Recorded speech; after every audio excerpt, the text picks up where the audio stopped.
A 7-year-old girl stood in a freezing biker garage surrounded by scarred men with prison tattoos and combat nightmares, and she was the only one who heard the breathing behind the locked door.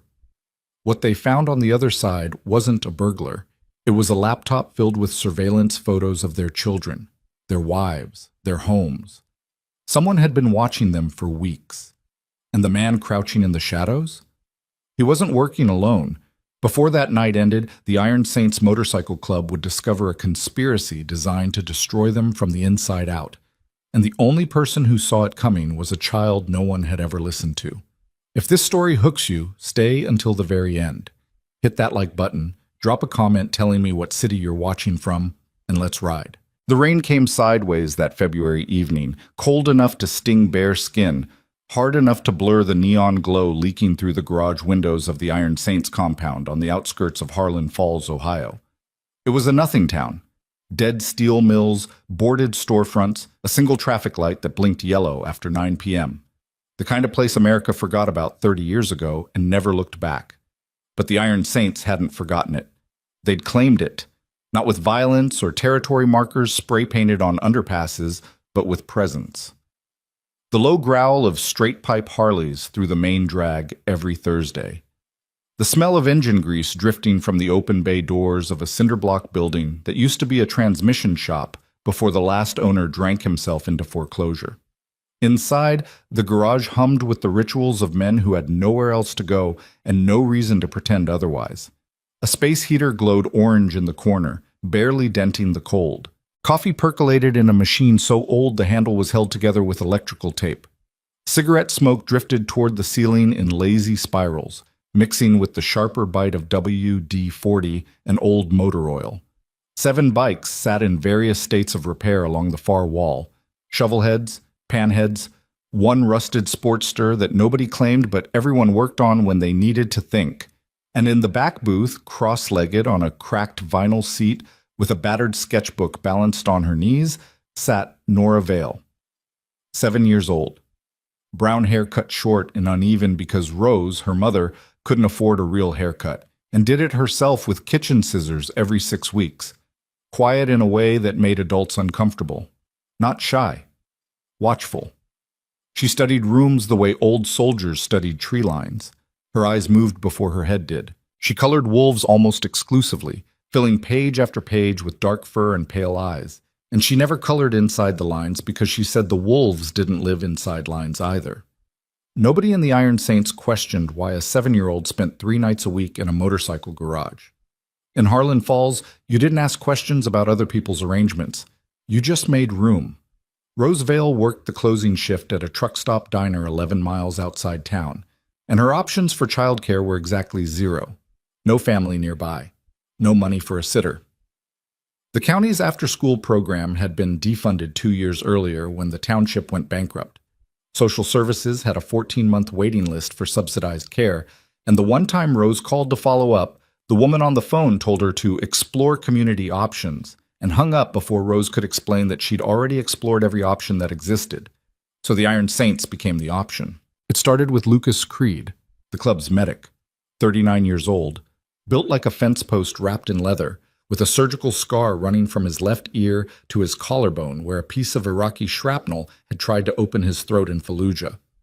He'd met Rose at the diner.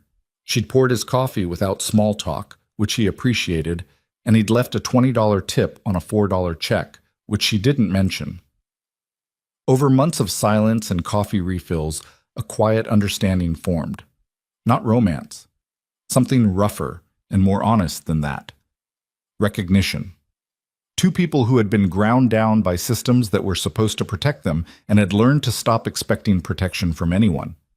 Lucas told Miller Kane about Rose's situation on a Tuesday night while they rebuilt the carburetor on Miller's 72 Electra Glide. Miller listened without interrupting, a skill he'd perfected over 23 years as club president, 6 of which were spent inside the walls of Mansfield Correctional on an aggravated assault charge he still insisted was self-defense.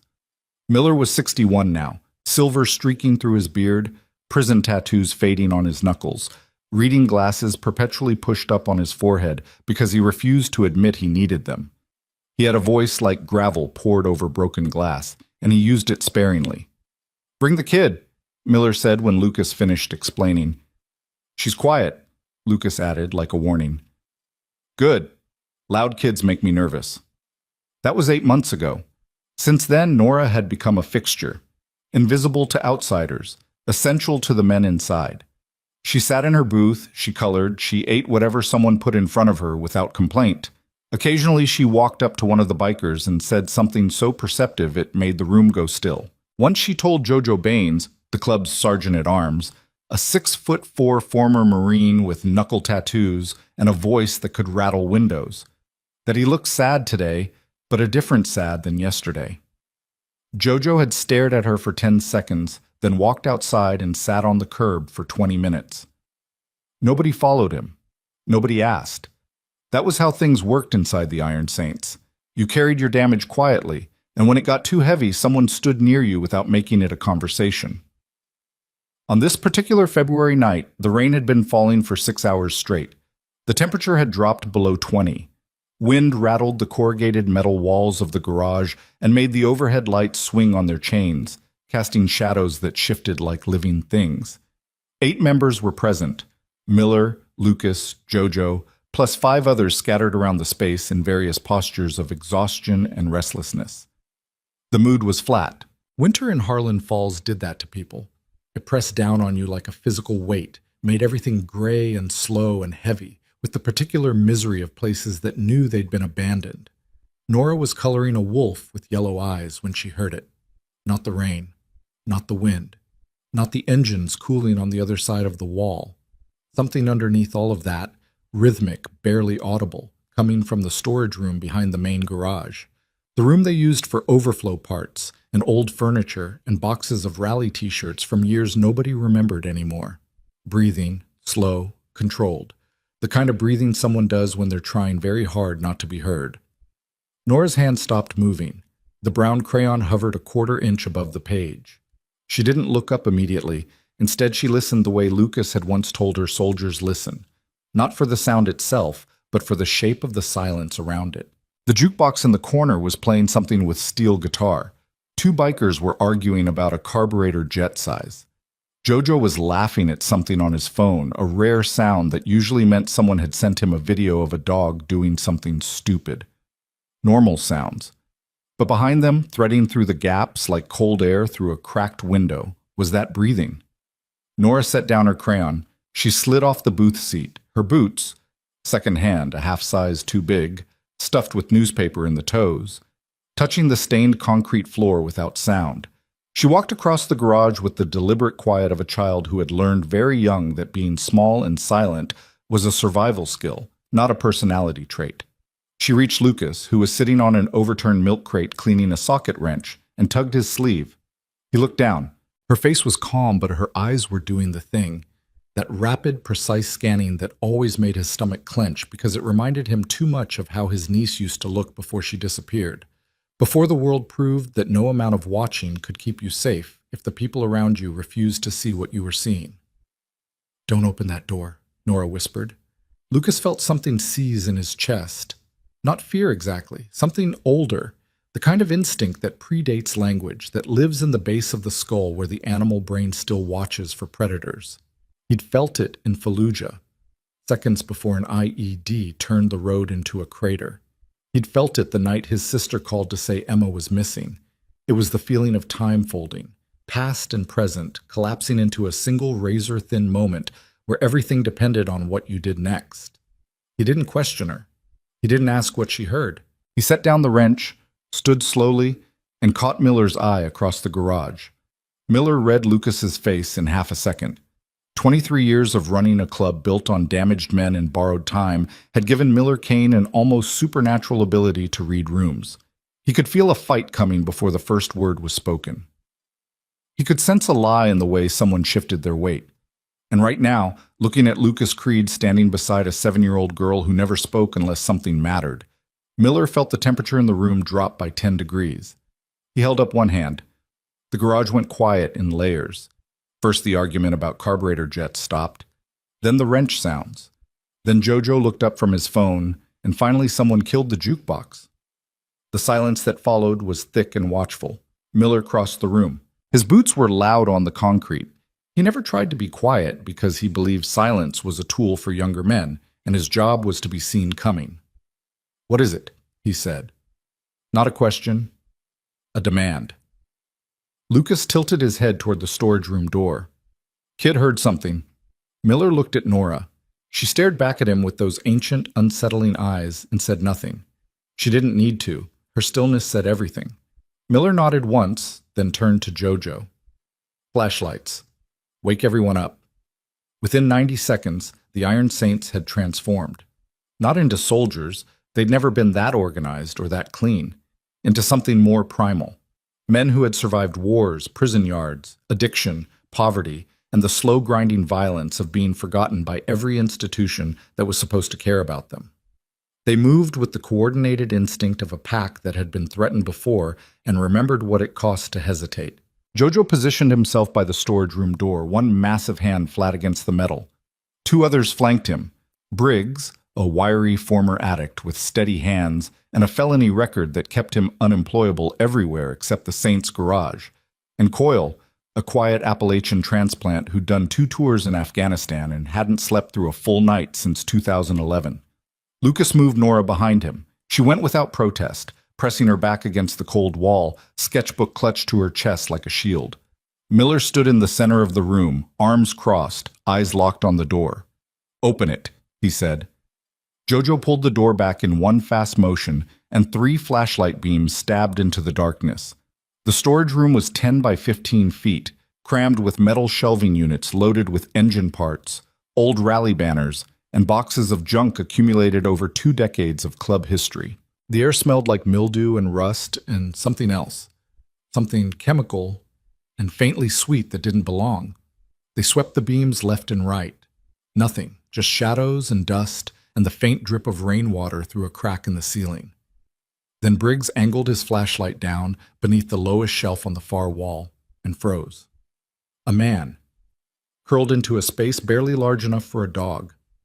Gray coveralls, work boots with dried mud caked into the treads, one hand gripping a crowbar so tightly the knuckles had gone white, the other hand resting on a half-open laptop, its screen casting a pale blue glow against the underside of the shelf. The man's eyes reflected the flashlight beam like an animal caught on a highway at night, wide, calculating, terrified. "Don't move," Jojo said, and his voice carried the specific gravity of a man who had once held a dying friend's head in both hands and kept talking to him until the medics arrived, and who understood that control, real control, was not about volume, but about the absolute certainty that you meant every word. The man didn't move. They pulled him out. Not gently. Coyle grabbed the crowbar and Briggs took the laptop, and Jojo hauled the man to his feet by the collar of his coveralls with the casual efficiency of someone who had handled uncooperative bodies in far worse conditions. Miller approached the laptop. He flipped it open on the workbench under the harsh fluorescent light and started scrolling. The garage went quiet again. But this silence was different. This silence had teeth. The laptop contained photographs, dozens of them. High resolution, taken with a telephoto lens, time-stamped across the last 3 weeks, children walking out of Harlan Falls Elementary School, wives loading groceries into trucks at the Save-A-Lot on Route 9, license plates, home addresses scrawled in a text file, daily routines documented in clinical detail. Subject B leaves for work at 6:45 a.m. Child walks to bus stop alone at 7:20 a.m. No visible security. Nearest neighbor 200 yards. Miller's jaw tightened until the muscles in his neck stood out like cables. He scrolled further. More photos. More addresses. A folder labeled Timeline containing what appeared to be a staged sequence of events. Fake messages drafted to look like they came from Iron Saints members. Doctored images showing bikers in threatening poses near schools. Fabricated police reports waiting to be filed. This wasn't surveillance. It was architecture. Someone was building a machine designed to make the Iron Saints look like predators, and then to unleash that narrative on law enforcement, media, and rival clubs simultaneously. Miller recognized the handwriting in the notes. The particular abbreviations, the way certain words were capitalized for emphasis, a habit so specific it was practically a signature. Denny Ross. The name hit the room like a dropped wrench in a cathedral. Miller said it aloud and watched the faces around him change. Some went hard, some went pale, and Jojo's expression didn't change at all, which was worse because it meant he'd already moved past anger into the cold operational space where the most dangerous decisions get made. Denny Ross had been a member of the Iron Saints for 11 years before Miller expelled him 4 years ago. The reasons were never discussed openly, even inside the club. What the younger members knew was that Denny had crossed a line that Miller wouldn't specify, and that the expulsion had been immediate, total, and permanent. What the older members knew, the ones who'd been there, was that Denny had been skimming from the club's legitimate repair business to fund a side operation that involved moving stolen motorcycle parts across state lines, using routes that passed directly through neighborhoods where the Saints' families lived. When Miller confronted him, Denny hadn't denied it. He'd smiled and said, "Everyone's got a price, old man. You just haven't found yours yet." Miller broke his hand hitting Denny that night. 3 metacarpals. He never got it properly set, and on cold mornings the knuckles still locked up, and he had to run them under hot water for 10 minutes before he could grip a coffee cup. Now Denny was back. Not in person. Worse. In strategy. He'd sent an operative into their garage, into the space where a 7-year-old girl sat coloring wolves, and he'd done it with the patience and precision of someone who had been planning this for years. Lucas stood at the edge of the workbench, staring at the laptop screen. His face had gone the color of old concrete. His hands were shaking, not from cold, not from fear, but from the specific physiological response of a man whose trauma had just been triggered so precisely it felt intentional. Because among the dozens of surveillance photos, there was one that stopped his breathing. Nora. Alone. Standing near the monkey bars at Harlan Falls Elementary during recess. Shot from across the street with a telephoto lens. Time-stamped 4 days ago. The composition was deliberate.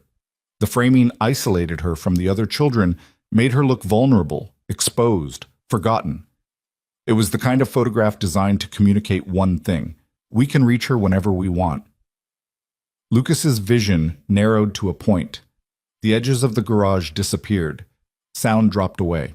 He was back in his sister's kitchen 6 years ago, staring at a school photo of Emma taped to the refrigerator while his sister sobbed into the phone, begging a 911 dispatcher to take her seriously about a man she'd seen following her daughter. The dispatcher had transferred her. The detective assigned to the case had taken 3 days to return the call. By then, Emma was gone. They found her backpack in a drainage ditch off Interstate 71 2 weeks later. They never found Emma. The guilt had eaten Lucas alive for 6 years. Not guilt over what he'd done, guilt over what he hadn't. He'd been deployed when his sister first called about the man near Emma's school. He'd told her to call the police. He'd trusted the system. He'd believed that someone, somewhere in one of the institutions built specifically to protect children, would do their job. Nobody did. And now he was looking at a photograph of another girl, small, quiet, watchful, alone near a playground. And the systems that were supposed to protect her had already failed. The school hadn't noticed a man photographing students from across the street. The police in Harlan Falls consisted of 3 officers covering 400 square miles of rural Ohio, and their response time to the elementary school was 22 minutes on a good day. Social services had already proven they couldn't return a phone call within 14 months. Lucas looked at Nora, who was still standing against the wall with her sketchbook pressed to her chest, and something inside him shifted. Not broke because it was already broken, more like the jagged pieces rearranged themselves into something harder and more deliberate. Then Nora spoke. "I saw him before," she said quietly. Every head in the garage turned toward her. "Near school, last week, he was sitting in a blue car across from the playground. Same boots." She looked at the man in gray coveralls who was now slumped against the wall with Jojo standing over him like a monument. Same dirty spot on his sleeve, right there, she pointed. The room contracted around that single detail. A 7-year-old had noticed what cameras missed, what teachers ignored, what underfunded police forces couldn't cover. She had registered the threat, cataloged it, and stored it with the preternatural precision of a child who had learned that the world was not safe, and that the only defense was to pay attention to everything, always, without exception. Miller crouched down until he was eye level with Nora. His knees cracked. His back protested. He didn't care. He looked at her the way he looked at his own grandchildren, with the fierce, aching tenderness of a man who had spent his life in violent places and understood exactly how fragile small bodies were. "You did good, kid," he said. Nora didn't smile. She nodded once, a small, serious motion that carried more weight than any words could, and went back to her booth. The captured man's name was Gary Silt. He was 44 from Youngstown, had 2 prior arrests for breaking and entering, and had been working for Denny Ross for approximately 6 months. Under JoJo's silent, immovable pressure, not violence, just proximity, just the promise of consequence radiating from a body that had been trained to deliver it, Gary began talking. Denny's plan was methodical. Phase 1. Gather surveillance on every Iron Saints family. Phase 2. Plant fabricated evidence linking the club to threats against local children and schools. Phase 3. Leak the evidence simultaneously to police, FBI tip lines, local media, and 3 rival motorcycle clubs who already had territorial grievances with the Saints. The goal wasn't a war, it was an annihilation, make the Saints look like predators. Let the system, cops, courts, media, public outrage, do the destroying. Denny wouldn't have to fire a single shot. He'd just light the match and watch institutions burn the club alive. It was brilliant. It was patient. And it was already in motion. Miller listened to every word with his arms crossed and his expression carved from stone. When Gary finished, Miller asked one question. "How many others?" Gary's eyes shifted. His tongue ran across cracked lips. 3, maybe 4. I don't know their names. He keeps us separate. Miller looked at Lucas. Lucas looked at JoJo. JoJo looked at the floor and exhaled slowly through his nose, which was the closest thing to an emotional display anyone had ever seen from him. Then Nora set down her crayon again and walked back to the workbench. She reached underneath, the same bench where the laptop had been found, and pulled something from a gap between the wood and the support bracket, a tiny Bluetooth earpiece, still powered on, a faint green light pulsing steadily against her small palm. Someone had been listening to everything they'd said since they found Gary Silt. The garage fell absolutely silent. Not the watchful silence from before. A new silence. The silence of men who suddenly understood that the walls around them offered no protection, that the threat was not contained, that somewhere out in the freezing February darkness, someone was hearing their voices and adjusting plans accordingly. Miller picked up the earpiece between 2 fingers and held it under the light. Commercial grade. Short range, maybe 200 feet, which meant the listener was close. Maybe in a vehicle in the alley behind the compound, maybe in the abandoned laundromat across the street, maybe closer than that. He set the earpiece on the workbench and looked at his brothers. These damaged, scarred, exhausted men who had built something fragile and necessary in a town that had given them nothing. And he saw in their faces what he felt in his own chest. Not fear, something worse. The understanding that everything they had, this garage, this brotherhood, these quiet acts of protection they performed for people the world had already discarded, could be erased in 48 hours by a man smart enough to weaponize the very institutions that had failed them all. Outside, through the hammering rain, came the unmistakable sound of a motorcycle engine. Not a Harley. Something lighter, faster. It rolled slowly past the compound, once, twice, then stopped somewhere beyond the edge of the floodlight's reach. Watching. Miller killed the overhead lights. The garage dropped into darkness except for the orange glow of the space heater and the pale blue pulse of the laptop screen. "Nobody leaves," he said. "Nobody calls out. Nobody moves until I say." In the silence that followed, the only sound was Nora Vale turning a page in her sketchbook and continuing to color wolves in the dark. And somewhere out there, beyond the rain and the cold and the reach of any law that had ever protected anyone in Harlan Falls, Denny Ross was listening, and the trap was already closing. Nobody slept. The garage sat in darkness for 3 hours after Miller killed the lights, and in that time the only movements were the slow rotation of cigarette cherries glowing orange in the black, the occasional creak of a boot shifting weight on concrete, and the soft scratch of Nora's crayon across paper. A sound so small and so steady it became the heartbeat of the room. Outside, the rain had turned to sleet, then to a thin, bitter snow that hissed against the metal walls like static on a dead radio channel. The motorcycle that had circled the compound was gone, or parked, or waiting somewhere just beyond the edge of hearing, which was worse than either. At 4 a.m, Miller finally spoke. "Lucas, Jojo, table."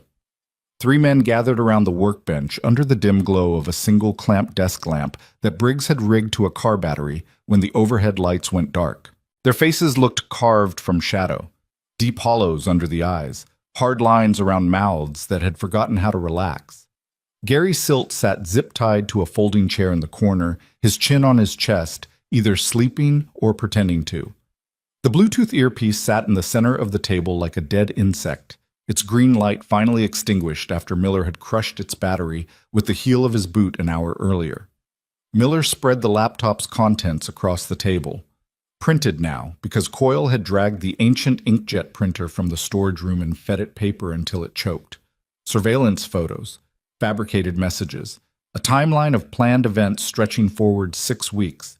The scope of Denny Ross's operation lay exposed under the lamplight like a dissected animal, its mechanisms ugly and precise. "He's not coming through the front door," Miller said. His voice was stripped down to its foundation.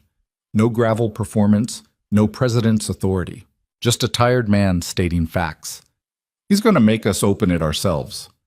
Lucas stared at the timeline. His eyes kept drifting back to the same entry, dated 9 days from now.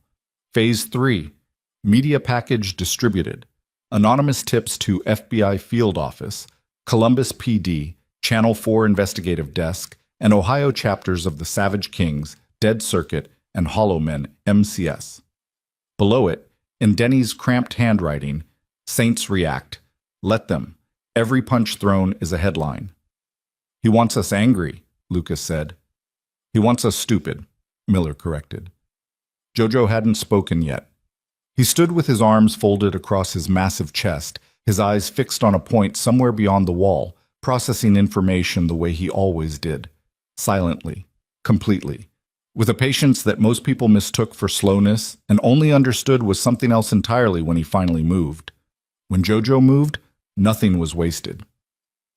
"Who's the leak?" Jojo said. The question landed on the table like a knife. Miller's jaw tightened. Lucas looked away. The silence that followed wasn't the productive kind. It was the silence of men confronting something they'd all been thinking, but nobody wanted to be the first to say aloud. Because Gary Silt had gotten into the compound's storage room. Through a door that was locked from the inside, past a security camera that Briggs had installed 18 months ago, a camera that when Coyle checked it 40 minutes earlier showed 6 hours of corrupted footage. Static and dead frames during the exact window when Gary would have entered. Someone inside the Iron Saints had let him in. "Don't," Miller said, reading the direction of Jojo's stare. "Not tonight. We start pointing fingers in this room right now. Denny wins before breakfast." "Then when?" Jojo's voice was flat, controlled. But underneath the control was something that vibrated like a plucked wire, and everyone who'd served with him recognized it as the sound Jojo made when he was deciding whether to trust the people around him or stop trusting them entirely. "When I've got proof," Miller said. "Not suspicion, not gut feeling. Proof." Jojo held Miller's gaze for a long 5 seconds. Then he unfolded his arms, walked to the far side of the garage, and sat down on an overturned engine block with his back to the room. That was the first crack. Lucas felt it open like a fault line under his feet. In 22 years of riding with these men, through arrests and funerals and hospital vigils and the slow, grinding poverty of keeping a brotherhood alive in a town that offered nothing, he had never seen Jojo turn his back on Miller Kane. The gesture wasn't dramatic. It wasn't a confrontation. It was worse. It was a withdrawal of faith, quiet, total, and devastating in its simplicity. Miller saw it too. His hand tightened around the edge of the workbench until his scarred knuckles went white. And for one unguarded moment, Lucas saw something on the old man's face that he'd never seen before. Doubt. Not about the plan. Not about Denny. Doubt about whether the thing he'd built, This fragile architecture of broken men holding each other upright through sheer proximity and shared damage could survive what was coming. Then the moment passed. Miller straightened his spine, pushed his reading glasses up on his forehead, and started talking strategy in the flat, methodical tone of a man who had learned a long time ago that the only alternative to planning was dying. By dawn, the snow had stopped. Gray light leaked through the garage windows like dirty water. Rosevale arrived at 6:15 to pick up Nora, driving the same rusted Civic she'd been nursing through Ohio winters for 9 years. The exhaust pipe held on with a wire hanger, and the heater blowing air that was barely warmer than the cold it was supposed to fight. Lucas met her at the door. He hadn't planned what to say. He'd spent the last 2 hours trying to construct a version of the truth that would inform Rose without terrifying her, and every version collapsed under its own weight because the truth was terrifying and no amount of careful language could file down its edges. Rose looked at his face and stopped walking.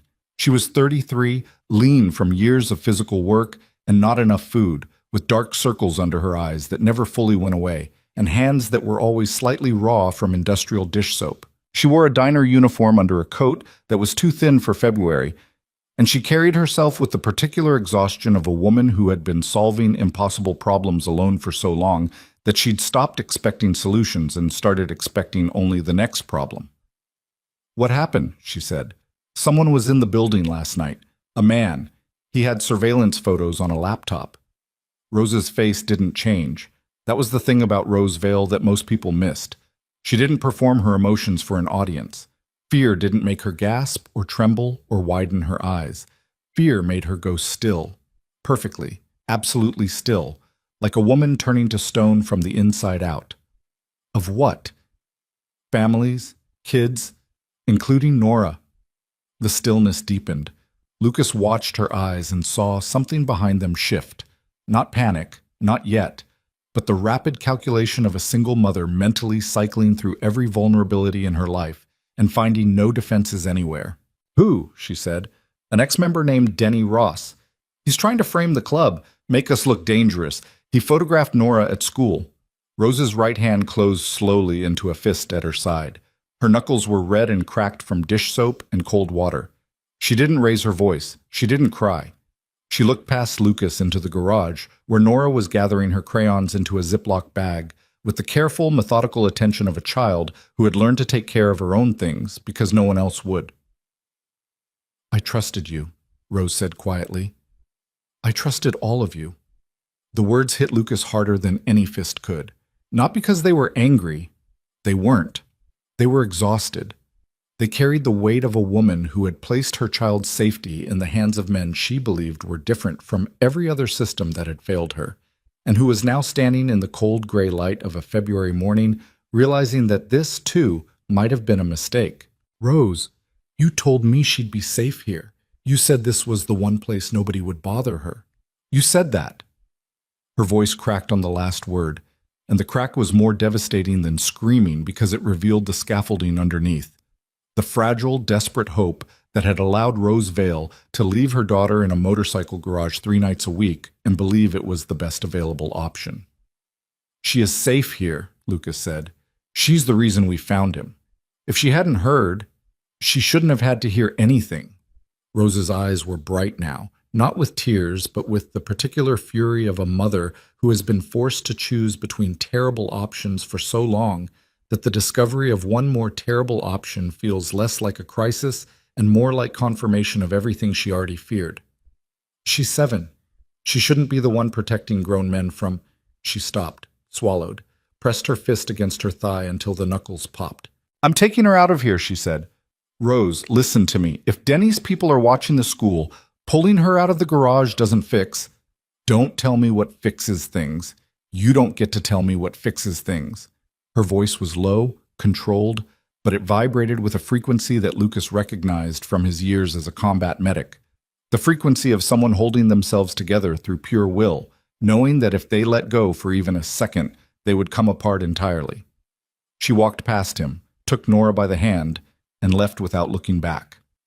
Lucas stood in the doorway and watched the Civic pull away, its taillights blurring red through the falling mist. His cigarette burned down to the filter between his fingers. He didn't feel it. Behind him, Miller's voice came from the shadows. How bad? She's done with us. Can't blame her. Didn't say I blamed her. Lucas flicked the dead cigarette into the slush. Said she's done. Miller was quiet for a moment. Then, if Denny's got spotters on that school, she's not safer out there than she is in here. I know. You gonna tell her that? Lucas turned and looked at Miller with an expression that had no anger in it and no softness either.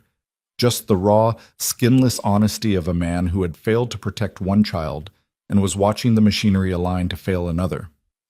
She won't listen to me now, Lucas said, and she shouldn't have to. Miller absorbed that, nodded once, walked back into the garage. The second crack. By mid-morning, the internal fractures had widened. Briggs discovered that the corrupted security camera footage wasn't random. Someone had accessed the system remotely using a login credential that only current members possessed. He presented this information to Miller in front of 4 other members, which was a mistake, because the moment the words "inside access" entered the room, every man in it began looking at every other man differently. Suspicion is a virus. It enters through the ears and spreads to the eyes. Suddenly, every unexplained absence becomes evidence. Every late arrival becomes a meeting with the enemy. Every phone call taken in private becomes a transmission of secrets. The Iron Saints had survived external threats for 23 years because they trusted each other absolutely. Not blindly, not naively, but with the hard-earned trust of men who had bled together and buried together and sat in courtrooms together while the world called them criminals for the crime of existing outside a system that had never offered them a place inside it. Now that trust was cracking, and the sound it made was worse than any engine or gunshot or winter wind, it was the sound of silence where conversation used to be. The sound of men choosing their words carefully who had never needed to. The sound of eyes that used to meet now sliding away. Jojo pulled Lucas aside near the parts shelf at 11:30. The big man's face was unreadable, but his hands, those enormous, scarred, tattooed hands that could rebuild a transmission or hold a dying man with equal precision, were restless in a way Lucas had never seen. Coil, Jojo said.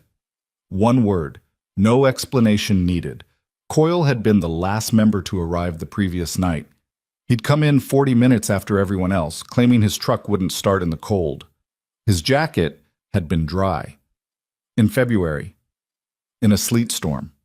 Nobody had noticed at the time because nobody was looking for lies inside their own walls. But Jojo noticed everything, and he stored it with the merciless precision of a man who had learned in Helmand Province that the difference between a friend and a threat was sometimes nothing more than a dry jacket in a rainstorm. Don't, Lucas said. Miller said proof. Miller said a lot of things. Jojo's eyes were dark, flat, and absolutely still. Miller also said Denny Ross would never come back, said we'd handled it, said the expulsion was enough. That landed hard, because it was true. 4 years ago, when Miller expelled Denny, Lucas and Jojo had both argued for something more permanent, not violence, but total excommunication, burn his records, warn every club on the eastern seaboard, make sure Denny Ross couldn't find shelter or allies anywhere in the outlaw world. Miller had refused. He'd said Denny was broken, not dangerous. He'd said exile was punishment enough. He'd said the Saints didn't destroy men who were already destroyed. It was the most merciful decision Miller Kane had ever made, and it might have been the worst. You're questioning Miller, Lucas said carefully. I'm questioning the decision, not the man.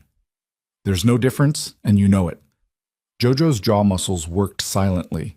His eyes moved to the far side of the garage where Miller was on the phone, the club's sole burner, pressed to his ear, his free hand rubbing the bridge of his nose in the universal gesture of a man being told things he didn't want to hear. He'd been calling old contacts all morning, retired cops, former members who'd moved away, a private investigator in Columbus who owed the Saints a favor from a decade ago. Searching for current information on Denny Ross, building a map of the enemy's position. Miller made a mistake 4 years ago, Jojo said. Mercy's fine when the other person's finished fighting. Denny wasn't finished. Miller wanted him to be, so he decided he was. That's not mercy. That's wishful thinking. And now a 7-year-old girl's face is on a surveillance photo because a 61-year-old man couldn't accept that some people don't stop. Lucas had no answer for that, Not because Jojo was wrong, but because he was right in a way that couldn't be fixed with words or plans or loyalty. The mistake had already been made. The only question now was what it would cost. Coyle returned from a supply run at noon, carrying bags of coffee and sandwiches from the gas station on Route 9. He walked into a room that had changed temperature since he left, and Lucas watched him register it. The slight hesitation in his step, the quick scan of faces, the almost imperceptible adjustment in his posture from relaxed to guarded. Coyle was good at reading rooms. Afghanistan had taught him that. But it had also taught him that the most dangerous rooms were the ones where nobody was looking at you, because it meant they'd already decided something about you while you were gone. "What I miss?" Coyle said, setting the bags on the workbench. "Nothing," Briggs said too quickly. Coyle's eyes moved to Jojo. Jojo stared back without blinking. The exchange lasted maybe 2 seconds, but it contained an entire conversation: accusation, denial, challenge, warning, compressed into a silence so dense it could have cracked concrete. "All right," Coyle said. He pulled a sandwich from the bag, sat down in the corner booth where Nora usually sat, and ate without speaking. His eyes stayed on his hands. The afternoon dissolved into a series of escalating tensions. Miller's phone calls produced fragments of intelligence. Denny Ross had been living in a rented house outside Steubenville, 60 miles east. He'd been collecting grievances from ex-members of multiple clubs, men who'd been expelled, excommunicated, or disgraced. He was building a coalition of the discarded, but the details were murky, contradicted by different sources, impossible to verify, without getting closer than any of them wanted to get. At 3 p.m., Briggs pulled Miller into the bathroom, the only room without windows, and told him something that made the old man go completely still for 15 seconds. When they emerged, Miller's face was set in the expression Lucas knew as his war face. Not angry, not afraid, but sealed. Every emotion locked behind a door that wouldn't open until the situation was resolved or the man was dead. Miller called a full meeting. 8 men arranged in a rough circle around the workbench, standing because Miller didn't let anyone sit during serious meetings. He believed sitting made men comfortable, and comfortable men made lazy decisions. "Briggs found something on the security system," Miller said. "The remote access that corrupted the footage came through a VPN, but the login credential used was Tomlin's. Ray Tomlin. 46 years old, member for 14 years, a quiet, dependable mechanic who had joined the Saints after his wife left him, and his union job at the steel plant evaporated, and he found himself sleeping in his truck behind a Walmart for 3 months before Lucas found him and brought him in. Tomlin fixed bikes, paid his dues, showed up for every meeting, and never caused trouble. He was the kind of member clubs run on. Not flashy, not ambitious, not a leader, just steady, present, reliable. Tomlin wasn't in the room. He hadn't been at the garage since the previous afternoon. "That doesn't mean it was him," Coyle said immediately, and every head turned because the speed of his defense raised exactly the question he was trying to put down. "I said it was his credential," Miller replied evenly. "I didn't say it was him." "But you're thinking it." "I'm thinking a lot of things, Coyle. Most of them I don't like." The silence that followed was the worst kind. The kind where men who have known each other for years suddenly feel like strangers. Where the air between bodies becomes a barrier instead of a bridge. Where every breath sounds too loud and every glance carries too much weight. Jojo broke it. "I'll go to Tomlin's place." "No," Miller said. "Nobody goes anywhere alone. Not until we know who's compromised." "Then send me with someone you trust." The implication was surgical. "Send me with someone you trust," meaning not everyone here qualifies. Meaning the circle of trust had already shrunk, and Jojo was demanding that Miller acknowledge it publicly instead of pretending the brotherhood was still intact. Miller's eyes swept the room. He looked at each man individually, Briggs, Coyle, the others, and in that slow rotation Lucas saw something break inside the old man. Not his resolve, his faith. The belief that he could hold this together through sheer will and decades of earned authority. The understanding that loyalty, real loyalty, the kind that survives pressure and doubt and the poisonous whisper of suspicion, was not a permanent condition but a living thing that required constant nourishment, and that he might have been starving it for years without knowing. "Lucas goes with you," Miller said finally. Everyone else stays.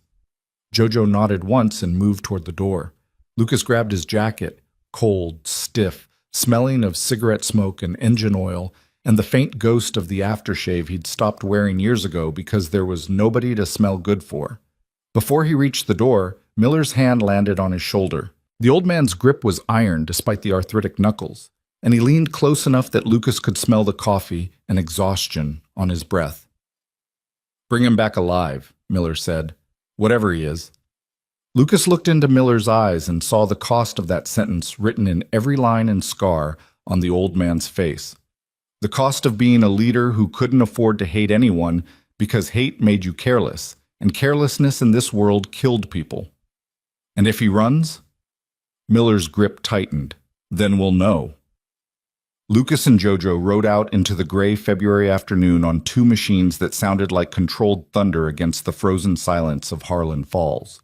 The town slid past in a blur of shuttered businesses and empty lots, and the occasional face in a window that watched them go with the resigned familiarity of people who had lived alongside the Saints long enough to stop being afraid and start being grateful, because at least these men kept the other predators away. Tomlin's trailer sat on a half-acre of mud and dead grass 4 miles east of town, a single wide from the 80s with aluminum siding that had oxidized to the color of old bone. His truck was in the driveway. The lights were off. Smoke came from the chimney, a wood stove, the only heat source, which meant he was home. They parked at the end of the gravel drive. Jojo killed his engine first. The silence that followed was enormous. No traffic, no machinery, no human sound. Just the wind moving through bare trees and the tick of cooling engines. "Let me talk first," Lucas said. "Fine." Jojo's hand rested on his thigh, fingers loose, ready for anything. They walked to the door. Lucas knocked, 3 times, hard, the way you knock when you need someone to know this isn't optional. 30 seconds, a minute. Then the door opened, and Ray Tomlin stood in the gap looking like a man who hadn't slept in a week, which was notable because they'd seen him 48 hours ago, and he'd looked fine. His eyes were red-rimmed, his face unshaven, and he was wearing the same flannel shirt he'd been wearing 2 days earlier, now wrinkled and stained with something dark at the cuff. "Hey," Tomlin said. One word. But it carried the particular weight of a man who already knew why they were standing on his doorstep in the freezing cold, and who had been waiting for this moment with the grim, exhausted resignation of someone watching a car accident unfold in slow motion and understanding that he was already inside the vehicle. "We need to talk, Ray," Lucas said. Tomlin's eyes moved from Lucas to Jojo and back. He read the situation the way everyone in this world read situations. Through body language, through what wasn't being said, through the specific quality of silence between two men who had ridden 4 miles in February to stand on a doorstep when a phone call would have sufficed. "Yeah," Tomlin said quietly. "I figured." He stepped back and let them in. The inside of the trailer was exactly what Lucas expected.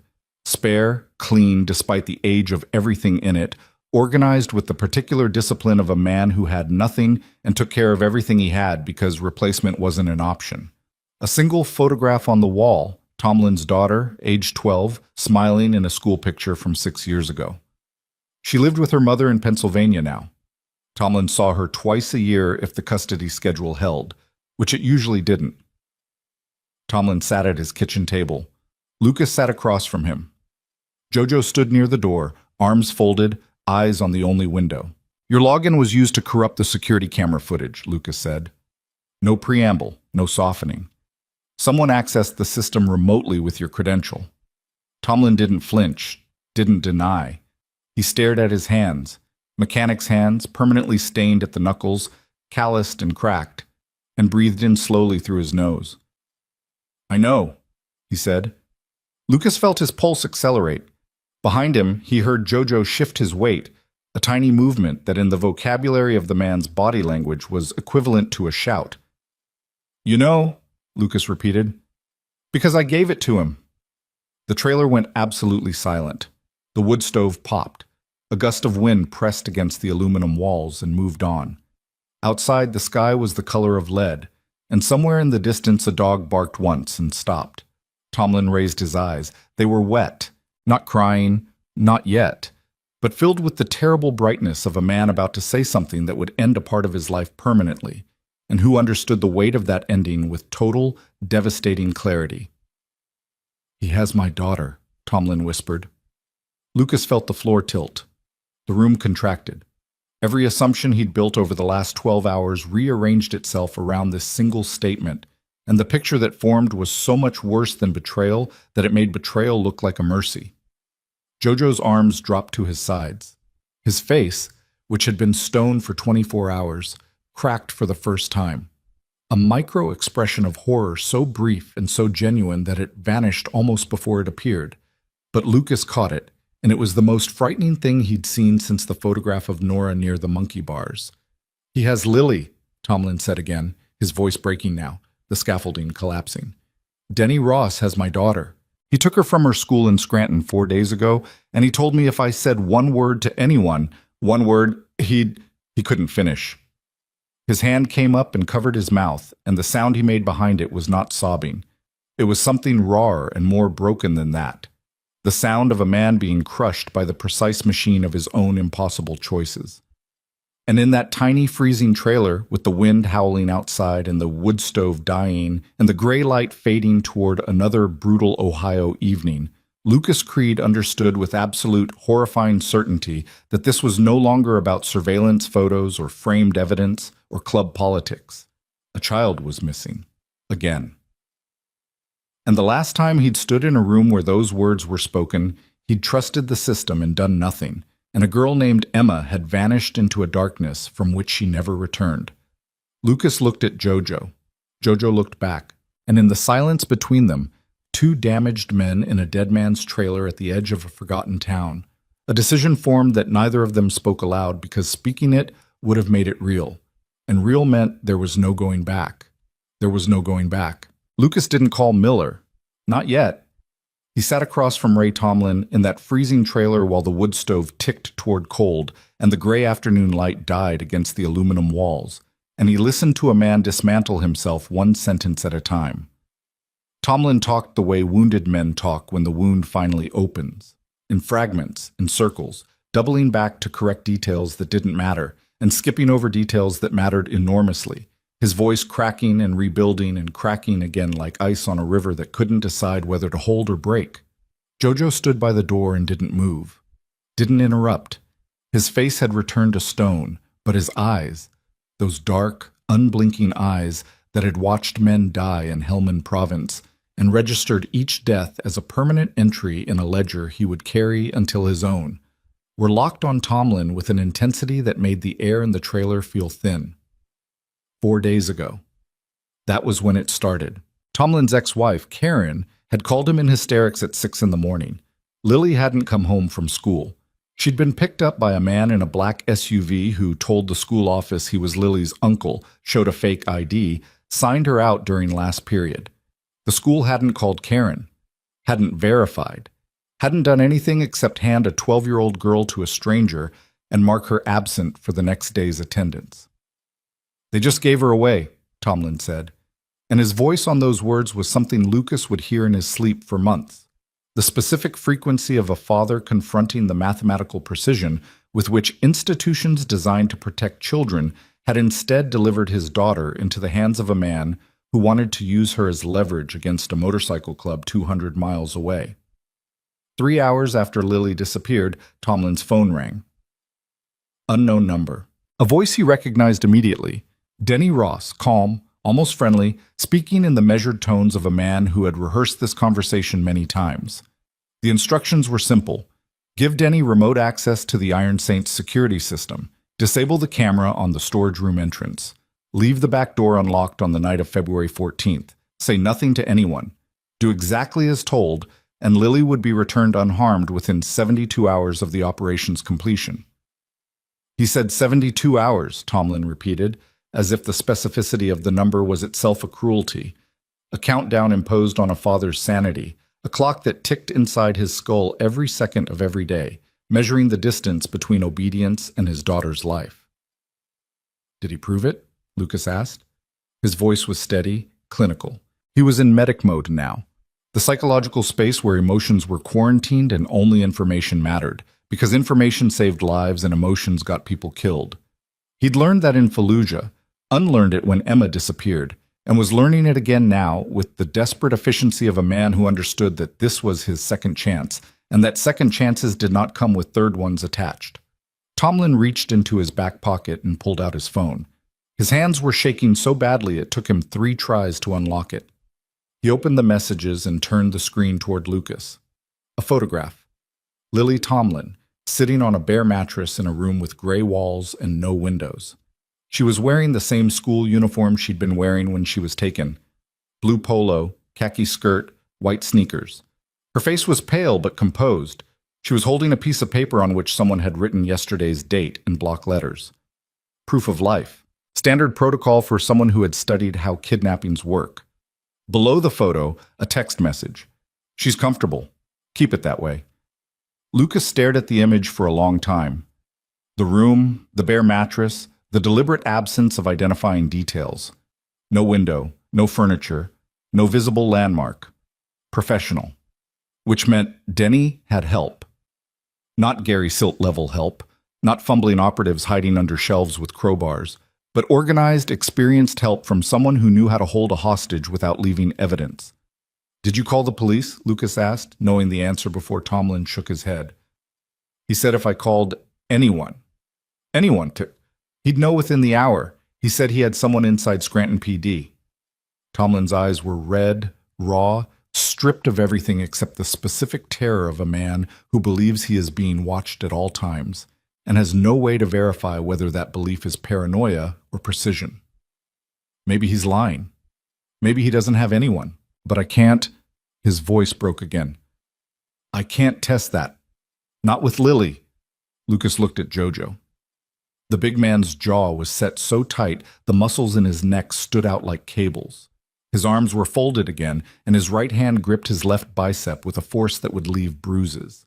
He was holding himself together the way a man holds a cracked dam, through pressure, through will, through the understanding that if he let go, the flood would destroy everything downstream. We need to tell Miller, Jojo said. Not gently. Not with compassion. With the flat surgical directness of a man who understood that compassion in this situation was a luxury that would cost time, and time was measured in the heartbeats of a 12-year-old girl in a room with no windows. Tomlin's head snapped up. No, you can't. If Denny finds out I told anyone, Denny already knows, Ray. Jojo's voice cut through the trailer like a blade through wet canvas. We found his man. We found the earpiece. The operation's burned. The only question now is what Denny does next, and if he's smart, and he is, the first thing he does is move the girl somewhere we'll never find her. The blood drained from Tomlin's face. Lucas watched it happen in real time, the color retreating from his cheeks and lips and forehead like a tide going out, leaving behind a gray, hollow landscape that looked decades older than the man who had been sitting there 30 seconds ago. Oh no, Tomlin whispered. Oh no, oh no. Oh no! Ray! Lucas reached across the table and gripped Tomlin's wrist. Hard. Not comfort. Anchor. Look at me. We're going to find her, but you need to tell us everything, every detail, every conversation, every instruction Denny gave you, everything. Tomlin looked at Lucas with the drowning eyes of a man who had been treading water alone for 4 days and had just felt the current change beneath him, not toward safety, but toward a deeper, faster, colder channel that he couldn't navigate alone. He talked for 45 minutes. Lucas and Jojo rode back to the compound in silence. The temperature had dropped another 10 degrees. The roads were black ice under a thin scrim of snow, and the bikes moved with the cautious precision of animals crossing frozen water. Lucas's mind was a map pinned with fragmentary data. Scranton, a black SUV, a room with gray walls, a 12-year-old girl holding yesterday's date. Somewhere in those fragments was a location, a thread to pull, but every thread was tangled with another thread, and every knot was tightened by the same question. How much time did they have before Denny realized his ground operation was compromised and decided Lily Tomlin was a liability instead of leverage? They pulled into the compound at dusk. The floodlight over the garage entrance cast a harsh white cone through the falling snow. Inside, the lights were back on. Miller had apparently decided that sitting in darkness was no longer tactically useful, or perhaps he'd simply gotten tired of not being able to read the faces of the men he wasn't sure he could trust. Lucas found Miller in the bathroom, standing at the sink with water dripping from his face. The old man had removed his reading glasses and his cut, and without them he looked diminished, not smaller but less armored, more human, more breakable. His silver beard was damp. The bags under his eyes had deepened overnight into bruise-colored hollows that made his face look like a landscape after heavy weather. "Tell me," Miller said, reaching for the towel. Lucas told him everything. He spoke in the compressed, fact-first cadence he'd used for after-action reports in the Army. Location, situation, assets, threats, timeline. No adjectives, no emotion, just the architecture of the crisis laid out in its component parts. Miller listened with his hands braced on either side of the sink, head down, water still dripping from his jaw. He didn't interrupt. He didn't curse. He didn't move. When Lucas finished, the silence in the bathroom lasted 12 full seconds. Lucas counted, before Miller raised his head and looked at his own reflection in the cracked mirror above the sink. What Lucas saw in the old man's eyes was not surprise. It was recognition. The look of a man meeting a consequence he'd spent 4 years pretending wouldn't arrive. "I let him walk," Miller said quietly.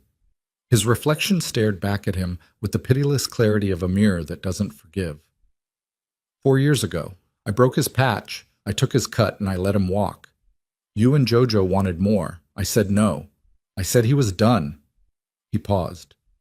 The faucet dripped. The sound was metronomic, relentless. Each drop a tiny percussion marking the distance between the decision he'd made then and the reality he was living now. "I was wrong." Lucas said nothing. There was nothing to say. Miller wasn't looking for absolution or argument. He was performing the brutal internal accounting that leaders perform when their mercy comes back wearing a different face. The honest, unflinching tally of cost versus intention that reveals mercy's price only after the invoice arrives. "How long does Tomlin think we have?" Miller asked. "He doesn't know. Denny's timeline had phase 3 9 days out, but that was before we found Gary. Now everything accelerates. The girl, 12 years old, name's Lily. She's being held somewhere near or in Scranton. Tomlin has no address. Denny uses encrypted messaging, single-use numbers, no patterns." Miller turned off the faucet. He stood upright, and Lucas watched the transformation. The man reassembling himself, pulling the armor back on piece by piece. The cut, the glasses, the posture, the voice. By the time Miller opened the bathroom door and walked back into the garage, he was the president again, and the doubt that had lived in his eyes for 30 seconds was locked behind a door that only he had the key to. But Lucas had seen it, and he would remember. Miller called the room together. Everyone, even Coyle, who stood at the edge of the circle with his hands in his jacket pockets and his eyes on the floor, radiating the particular stillness of a man who knows he's being watched and has decided not to fight it. Even Briggs, who kept glancing at Coyle with the nervous energy of someone who has lit a fuse and isn't sure how long it is. "Tomlin's daughter has been kidnapped," Miller said. No preamble, no softening. The words entered the room like a cold wind and touched every man in it. "Denny Ross took her from her school in Scranton 4 days ago. He's using her as leverage. That's why the security footage was corrupted. That's why the back door was unlocked. Tomlin wasn't a traitor. He was a father with a gun to his kid's head." The silence that followed was a different species entirely from the suspicion-laden silences of the previous 24 hours. This was the silence of men recalibrating. Men who had spent the day doubting each other now processing the information that the enemy's strategy was more sophisticated, more cruel, and more personal than any of them had imagined. The doubt didn't disappear, but it couldn't, not entirely, not after suspicion had already planted its roots, but it shifted, redirected, focused outward instead of inward, toward the man who had weaponized a father's love for his child and turned it into an instrument of destruction. Jojo spoke first. "So we're not dealing with a grudge, we're dealing with a hostage situation." "We're dealing with Denny Ross," Miller said, "which means we're dealing with everything at once. The frame job is still live, the media package is still out there, the fake evidence still exists, and now there's a child in a room somewhere that we can't find, being held by people we can't identify, on a clock we can't see. Cops, Briggs said. FBI, Amber Alert, whatever it takes. Tomlin says Denny claims he's got someone inside Scranton PD. Miller's voice was flat. Could be a bluff. Could be real. But the moment we go to law enforcement, two things happen. One, Denny's frame job activates automatically. He's probably got a dead man's switch on the media package, set to distribute if he doesn't check in. Two, the first thing any cop is going to ask is why a motorcycle club is involved in a child kidnapping. And by the time we explain the answer, Lily Tomlin might be... He stopped. Didn't finish. Didn't need to. The room absorbed the incompleteness of that sentence the way it absorbed everything. In silence, in stillness, in the private internal reckonings of men who understood that some sentences don't have endings, because the endings are too terrible to speak aloud. So what do we do? Coyle asked. His voice was steady, and for the first time since the crisis began, it carried no defensiveness, no guardedness, just the honest question of a man who had been suspected of betrayal and was now standing in a room where a child's life depended on what happened next, and who had decided that being useful was more important than being vindicated. Miller looked at him for a long moment. Something passed between them. Not forgiveness, not trust restored, but an acknowledgement that the mathematics of the situation had changed, and that whatever Coyle was or wasn't, his hands and his brain and his combat experience were needed. "We find her ourselves," Miller said. The plan came together in pieces over the next 3 hours, assembled on the workbench under fluorescent lights that hummed with the particular frequency of electrical systems running on borrowed time. Miller worked the burner phone, calling contacts in Pennsylvania, cross-referencing what little information Tomlin had provided, trying to build a geographic profile of where Denny might hold someone within reasonable distance of Scranton. Lucas commandeered the laptop they'd taken from Gary Silt and started pulling data. Email fragments, browser history, cached GPS coordinates that Gary had been too sloppy or too rushed to delete. What he found made his hands go still on the keyboard. Gary Silt's browser history contained directions to 3 locations, all within a 40-mile radius of Scranton. The first was a commercial storage facility off Interstate 81. The second was a foreclosed house in a town called Dunmore. The third was a shuttered machine shop on the outskirts of Old Forge, a building that, according to the property records Lucas pulled from a public database, had been purchased 8 months ago by a shell company called Ridgeline Properties, LLC. 8 months. The same length of time Gary Silt had been working for Denny. Lucas cross-referenced the address with satellite imagery cached on the laptop. The machine shop sat at the end of a dead-end road backing up to a rail yard. No residential neighbors. No foot traffic. One access road in, one out. The kind of location you choose when you need privacy and don't care about comfort. He showed Miller. The old man studied the screen, his reading glasses low on his nose, his lips moving slightly as he processed the geography. Then he looked up at Lucas, and in that look was a question that neither of them wanted to ask, because asking it meant acknowledging a threshold they were about to cross. "If we're wrong," Miller said, "we just broke into a building that doesn't belong to us and committed a felony that Denny can use to bury us. If we're right, there's a 12-year-old girl in there." Miller nodded slowly. The decision wasn't dramatic. There was no speech, no rallying cry, no cinematic moment where the music swells and the heroes ride into the sunset. There was just a tired old man standing under bad lighting in a freezing garage in Ohio, making a calculation about risk and consequence and the weight of a child's life against the survival of everything he'd built, and arriving at the only answer that his broken, scarred, stubbornly decent soul would permit. 3 riders, Miller said. You, me, Jojo. Nobody else. If this goes wrong, it goes wrong on us, not the club. Miller, not negotiable, Lucas. If Denny's got this place wired, if it's a trap, if we're walking into a setup designed to put Iron Saints members at a crime scene that Denny controls, I need the rest of the club clean. I need witnesses who can say they were here, in this garage, with alibi and distance. If the 3 of us go down, the club survives. If the club goes down, nobody survives. The logic was impeccable and terrible. The logic of a man who had spent 23 years making decisions that traded pieces of himself for the survival of something larger, and who was now preparing to trade the largest piece yet. Jojo was already pulling on his gloves. They left at 9 p.m. 3 motorcycles rolling out of the compound in formation. Miller in front, Lucas in the middle, Jojo bringing up the rear. The snow had stopped, but the cold was merciless. The kind of February cold that doesn't just chill you, but reaches inside and wraps around your bones like a hand. The roads were empty. The sky was starless, cloud-covered, black as engine oil. Their headlights carved tunnels through the darkness, and the sound of 3 straight-pipe Harleys echoing off the frozen hills of eastern Ohio was the loneliest sound Lucas had ever heard. They rode east, past the shuttered steel mills and the empty lots, past the diner where Rose Vale was probably pouring coffee right now, unaware that the men she'd trusted with her daughter were riding toward something that might end them. Past the county line where Ohio becomes Pennsylvania and the landscape shifts from flat farmland to rolling hills choked with bare trees and abandoned coal towns. Lucas rode with Emma's face in his mind. Not the school photo, the real face, the last time he'd seen her, 3 months before she disappeared. She'd been sitting on his sister's kitchen counter, eating an apple, telling him about a book she was reading about wolves. She loved wolves, just like Nora.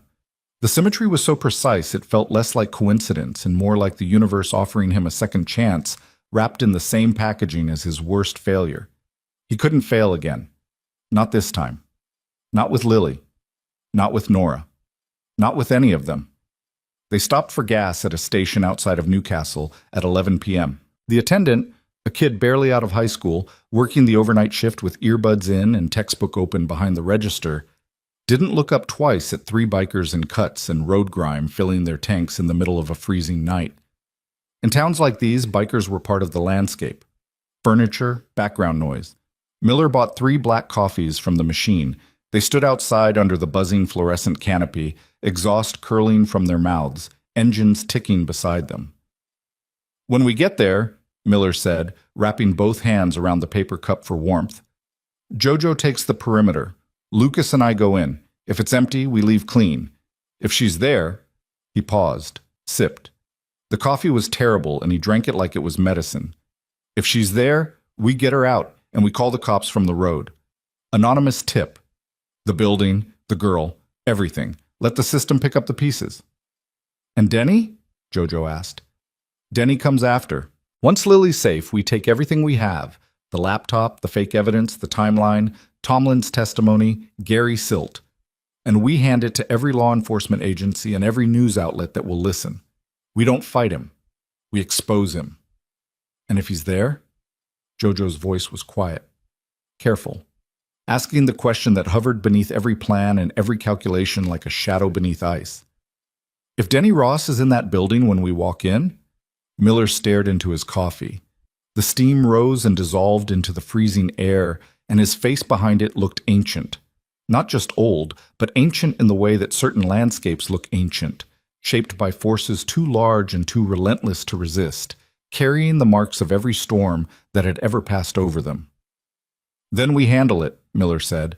"The way we handle everything. Ugly, slow, with whatever we've got." He threw the rest of the coffee into the snow, mounted his bike, and rode east without looking back. They reached Old Forge at 1:30 in the morning. The town was dead. Not sleeping, dead. Row houses with windows dark as eye sockets. Streets empty except for the occasional cat moving through the shadows like a thought. The rail yard on the south edge threw up a low industrial hum that vibrated through the frozen ground and into the frames of their motorcycles. The machine shop sat exactly where the satellite imagery said it would. End of Elm Street, behind a chain-link fence topped with razor wire that had been cut in 3 places and bent back. The building was cinder block and corrugated metal, 2 stories, with a loading dock on the north side and a single pedestrian door on the east. No vehicles visible. No lights. But the razor wire had been cut recently. The edges were bright, unrusted. Someone was using this place. They killed the engines 2 blocks out and pushed the bikes behind an abandoned coal truck parked in a vacant lot. The silence was absolute. No wind, no traffic, no dogs, Just the distant hum of the rail yard and the sound of three men breathing cold air through clenched jaws. Jojo moved first. He circled the building in a crouch, staying tight to the fence line, checking sight lines and exits with the practiced economy of a man who had cleared buildings in Kandahar and Marja and half a dozen places the news never mentioned. He was gone for 4 minutes. When he returned, his face told Lucas everything. Back door's been reinforced from inside, new padlock on the loading dock, fresh tire tracks in the lot, SUV tread, recent, maybe 12 hours. He paused. And there's light. Second floor, northeast corner, faint, like a lamp behind a curtain. Lucas's chest tightened. A lamp. In a shuttered machine shop at 1:30 in the morning. In a building purchased 8 months ago by a shell company connected to a man who had kidnapped a 12-year-old girl. Miller checked his phone. No signal. 3 bars had dropped to 0 somewhere between the highway and this dead-end street, which might have been the terrain or might have been something else entirely. He pocketed the phone without comment. East door, Miller said. Lucas and I go in. Jojo, you hold the perimeter. Anyone comes or goes who isn't us, you... I know. They moved.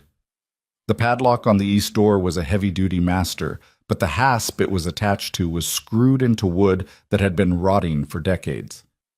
Lucas pulled a pry bar from inside his cut, a 12-inch steel rod he'd been carrying since Fallujah, not as a weapon, but as a tool, though the distinction had blurred over the years, and worked the hasp free in 30 seconds. The screws came out of the frame like teeth from soft gums. The door opened into a ground floor that smelled like machine oil, damp concrete, and something else, something human. Sweat, food, the lingering metabolic scent of a body in a confined space. Lucas's pulse spiked. He forced it down, controlled his breathing the way the army had taught him. 4 counts in, 4 counts hold, 4 counts out. His flashlight beam swept the floor. Machinery covered in tarps. A workbench with takeout containers on it. Chinese food, recent. The rice still soft when he pressed a chopstick into it. Stairs in the northwest corner. Metal. The kind that ring when you step on them unless you place your feet at the very edge, near the wall, where the bolts anchor the tread and absorb the vibration. Lucas knew this because he'd climbed stairs like these in buildings like these in cities that looked nothing like this one but felt exactly the same. The same dread, the same precision, the same unbearable awareness that what you found at the top would change everything. They climbed in silence, Miller behind Lucas. The old man's knees were audible, a faint grinding that he couldn't suppress. But his footwork was precise, every step placed with the deliberate care of someone who understood that noise was the difference between rescue and catastrophe. The second floor was a single open space bisected by a drywall partition that hadn't been there when the building was a functioning machine shop. Someone had built it recently. The tape on the seams was still white, the paint still faintly chemical. And behind that partition, visible through a gap where the drywall didn't quite meet the ceiling, was light, yellow-orange, warm, the kind of light that came from a small lamp, the kind you'd put in a room where someone was sleeping or where someone was being kept. Lucas pressed his eye to the gap. A mattress on the floor, a plastic bucket in the corner, a case of bottled water, half empty, a wool blanket, and curled beneath the blanket, facing the wall, so still she might have been dead except for the slow rise and fall of the fabric over her ribs. Lily Tomlin. Lucas's vision blurred. For one terrible second, the room split in two. The room he was seeing now, and the room he'd imagined for 6 years. The room where Emma might have been held. The room that existed only in his nightmares, furnished with the same mattress, the same bucket, the same desperate, minimal provisions that said, "We're keeping you alive, but we want you to know how easy it would be to stop." The 2 rooms overlapped, merged, separated, and then Lucas blinked and he was back, and there was only this room and only this girl and only this moment. He turned to Miller. The old man's face was wet, not from exertion. His eyes were streaming silently, the tears cutting tracks through the grime and exhaustion on his cheeks. And he made no move to wipe them, because wiping them would require acknowledging them, and acknowledging them would require feeling them, and feeling them right now would be a luxury that a 12-year-old girl locked in a room at the top of a dead building in a dead town could not afford. Lucas tried the partition door. Locked.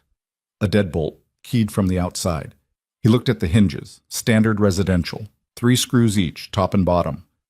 The pry bar would work, but it would be loud. He leaned close to the gap and spoke in a voice barely above breath.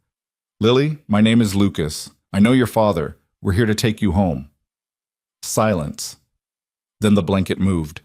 A face emerged, pale, drawn, eyes enormous in the lamplight, staring at the gap near the ceiling where a stranger's voice had just entered the only space she'd known for 4 days. "Are you with them?" she whispered. "No, I'm with your dad." "My dad rides motorcycles." "Yes, he does." A pause. A calculation happening behind those 12-year-old eyes that should never have needed to learn this kind of arithmetic. The calculation of trust versus survival, of whether the voice in the dark was rescue or a new variation of the same threat. "Prove it," she said. Lucas closed his eyes. What did he know about Tomlin? What detail could he offer that only a member of the Iron Saints would possess? His mind raced through years of quiet proximity, rebuilding engines side by side, sharing silent cigarettes outside the garage, the small accumulations of knowledge that men who don't talk much gather about each other through observation alone. "Your dad has a photograph of you on his wall," Lucas said. "School picture. You're wearing a blue sweater. You're 12 in the picture, but he says you look like your mom in it, and he means it as the best thing he's ever said about anyone." Silence. Then the blanket fell away entirely, and Lily Tomlin stood up on shaking legs and walked to the door. "Get me out," she said, and her voice on those 3 words was the bravest sound Lucas Creed had ever heard. He worked the hinges.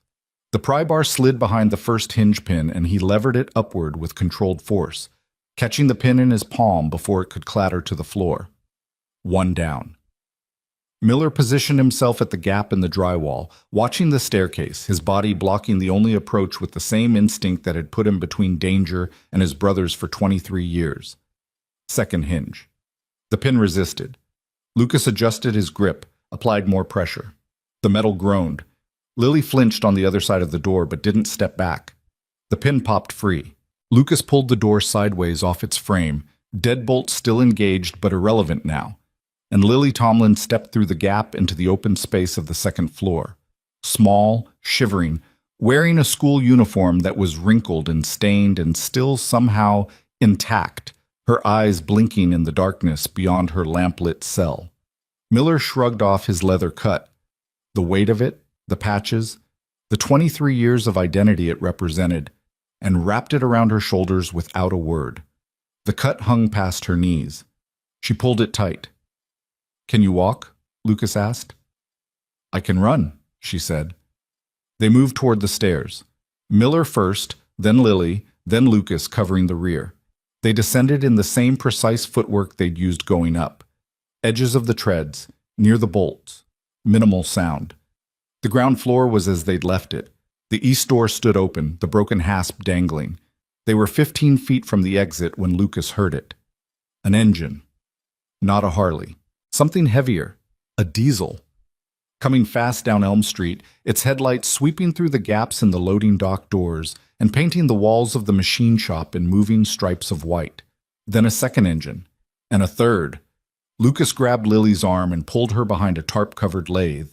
Miller dropped low behind the workbench. Outside, through the thin walls, they heard doors slamming. Voices. Male. Multiple. Sharp with authority.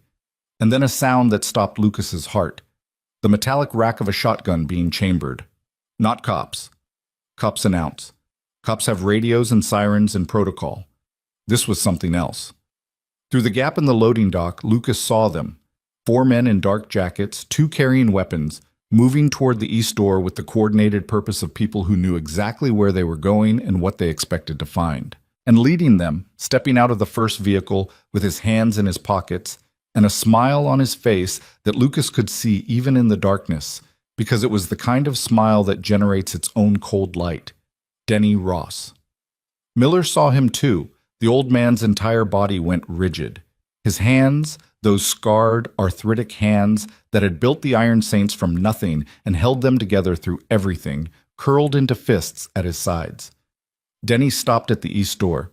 He examined the broken hasp. The smile didn't change. If anything, it widened. The expression of a man who has just received confirmation that his prey is exactly where he wanted it.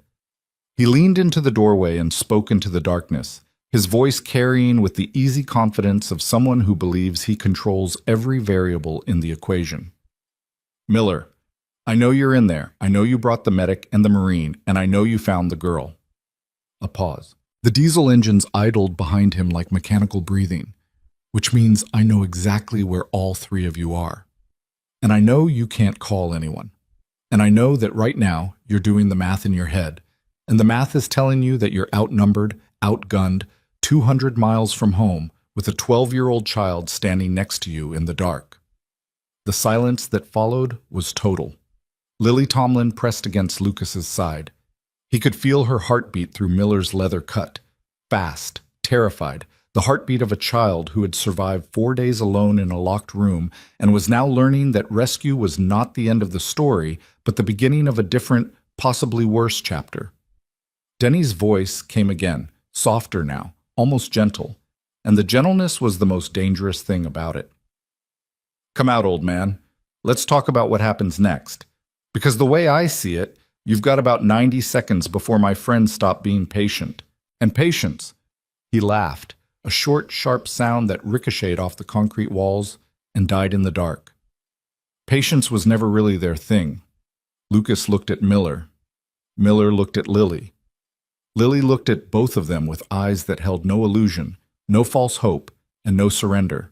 The eyes of a child who had already learned the worst lesson the world teaches, which is that safety is not a place but a decision made by the people standing closest to you. And in that frozen moment, crouched in darkness in a dead building at the edge of a dead town, with 4 armed men at the door and a smiling predator framing himself against the headlights, Lucas Creed understood with perfect, annihilating clarity that every skill he'd ever learned, every wound he'd ever survived, every failure he'd ever carried, all of it had been preparing him for exactly this. The question was whether preparation was enough. 90 seconds. Lucas counted them in heartbeats because his watch was buried under his sleeve, and moving his arm would make noise, and noise would make Denny's men come through that door faster than 90 seconds.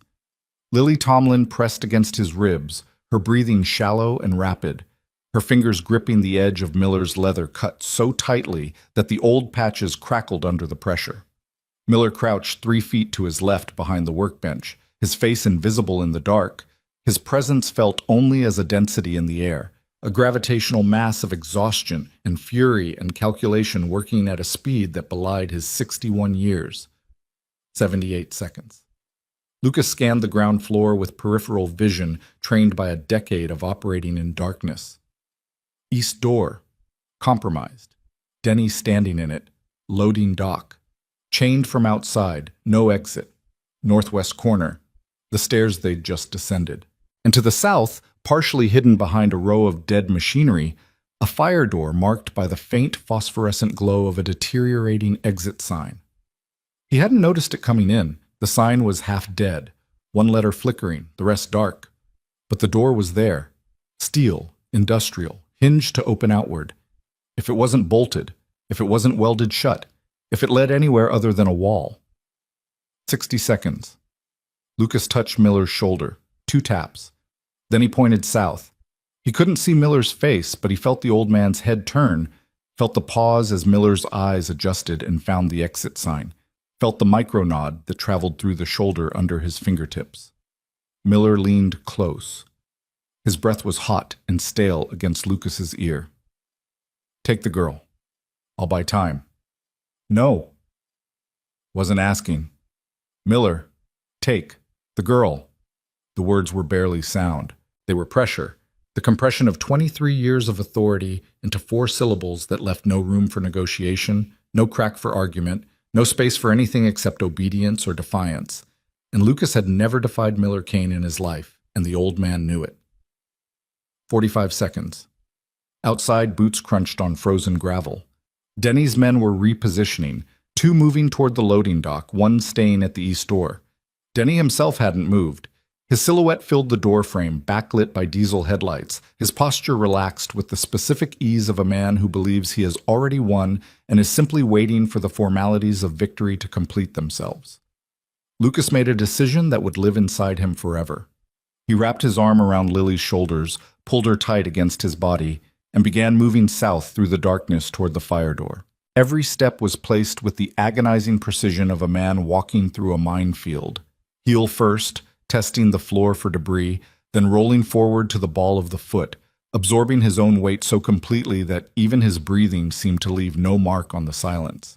Lily matched him. Step for step, breath for breath. This 12-year-old girl, who had spent 4 days locked in a room with a bucket and a mattress, moved through pitch darkness with a discipline that broke Lucas's heart because it meant she had learned, somewhere in those 4 days, in that gray room with no windows, how to make herself invisible, how to compress her existence into the smallest possible space, how to survive by disappearing. 20 seconds. They reached the fire door. Lucas pressed his palm flat against the steel. Cold. He felt for a deadbolt, a chain, a padlock. Nothing. Just a push bar, standard commercial hardware, probably original to the building. He wrapped his fingers around it and pressed down.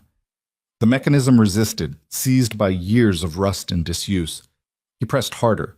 Metal ground against metal with a sound that, in the absolute silence of the ground floor, might as well have been a gunshot. Denny's voice came instantly. "Time's up, Miller." 2 things happened in the same heartbeat. Miller Kane stood up from behind the workbench. He rose to his full height, 6 feet, which had been 6'1" before the years compressed his spine, but which in that moment looked taller than any man had a right to be.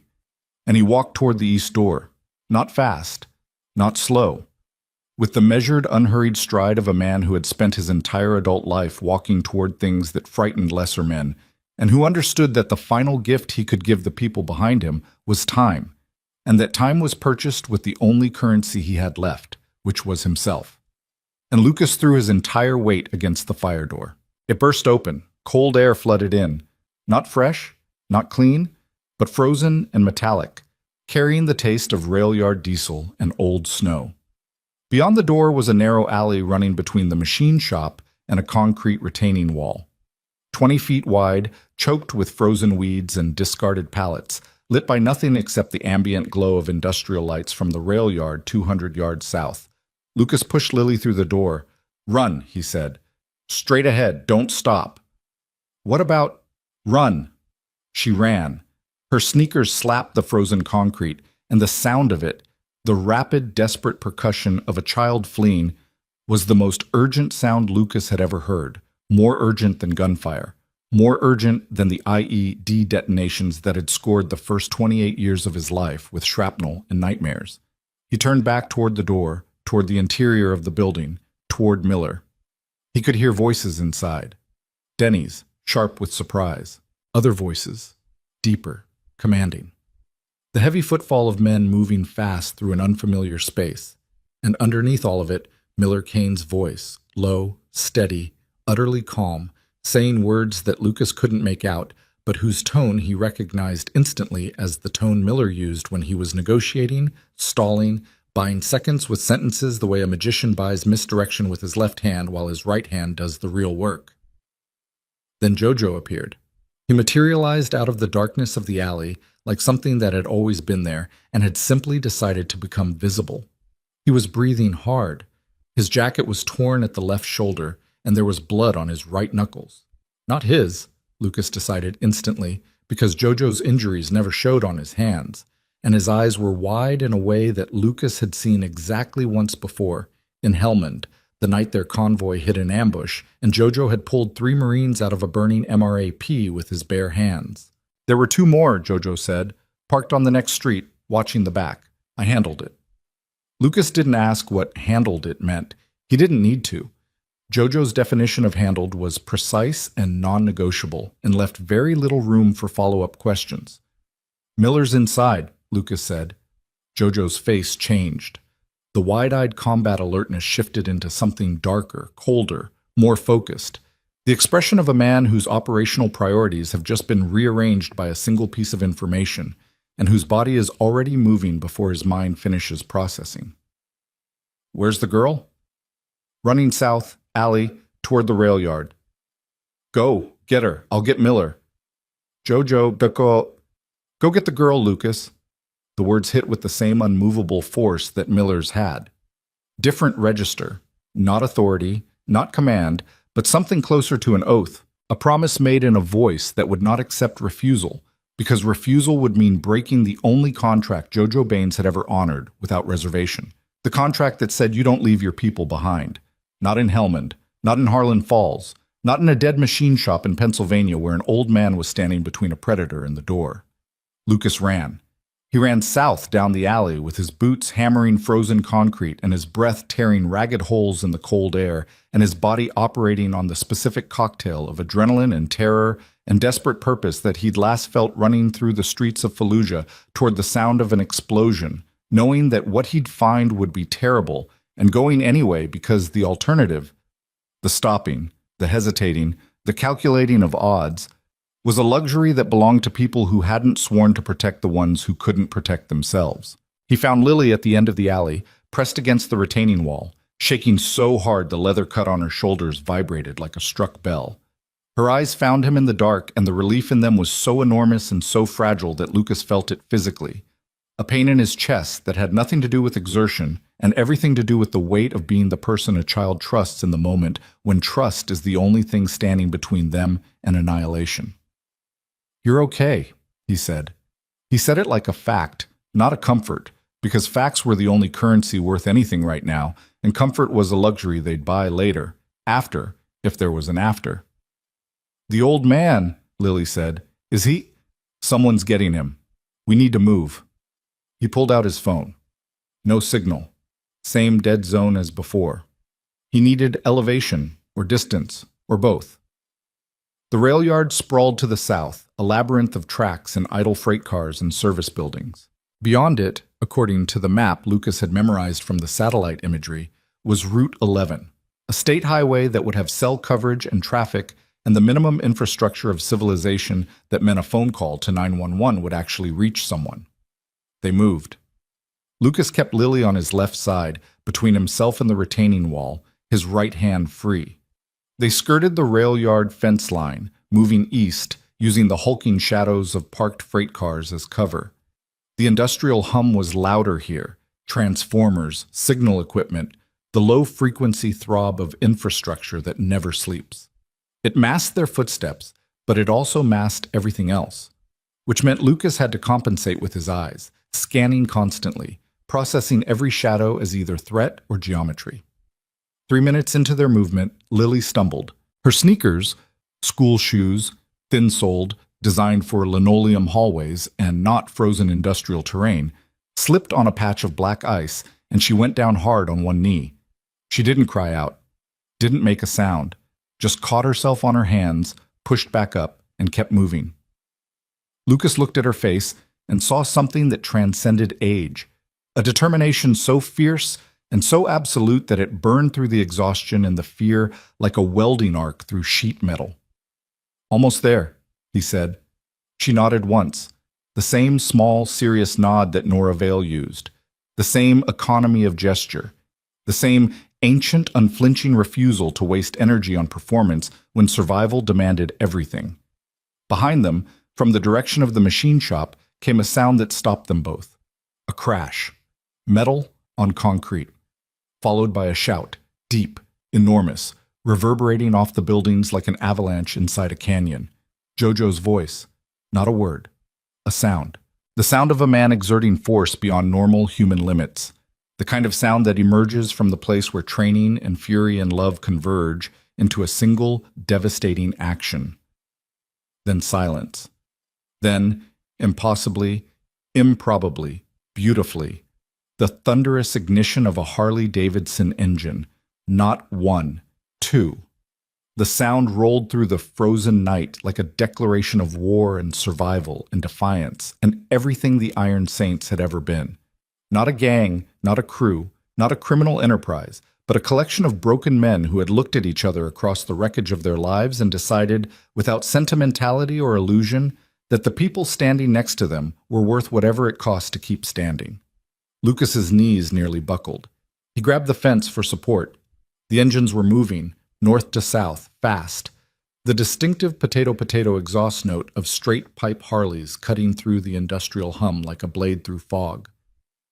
They were riding south, toward the alley, toward the rail yard, toward him.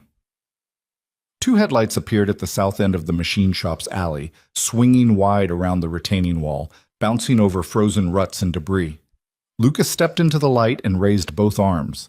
The lead bike braked hard, the rear tires sliding on ice, the rider controlling the skid with the reflexive precision of 30,000 miles of bad road experience. Miller Kane pulled off his helmet. His face was a landscape of damage, a cut above his left eye streaming blood into his beard, his lower lip split, his right hand cradling his left wrist in a way that suggested something was broken or badly sprained.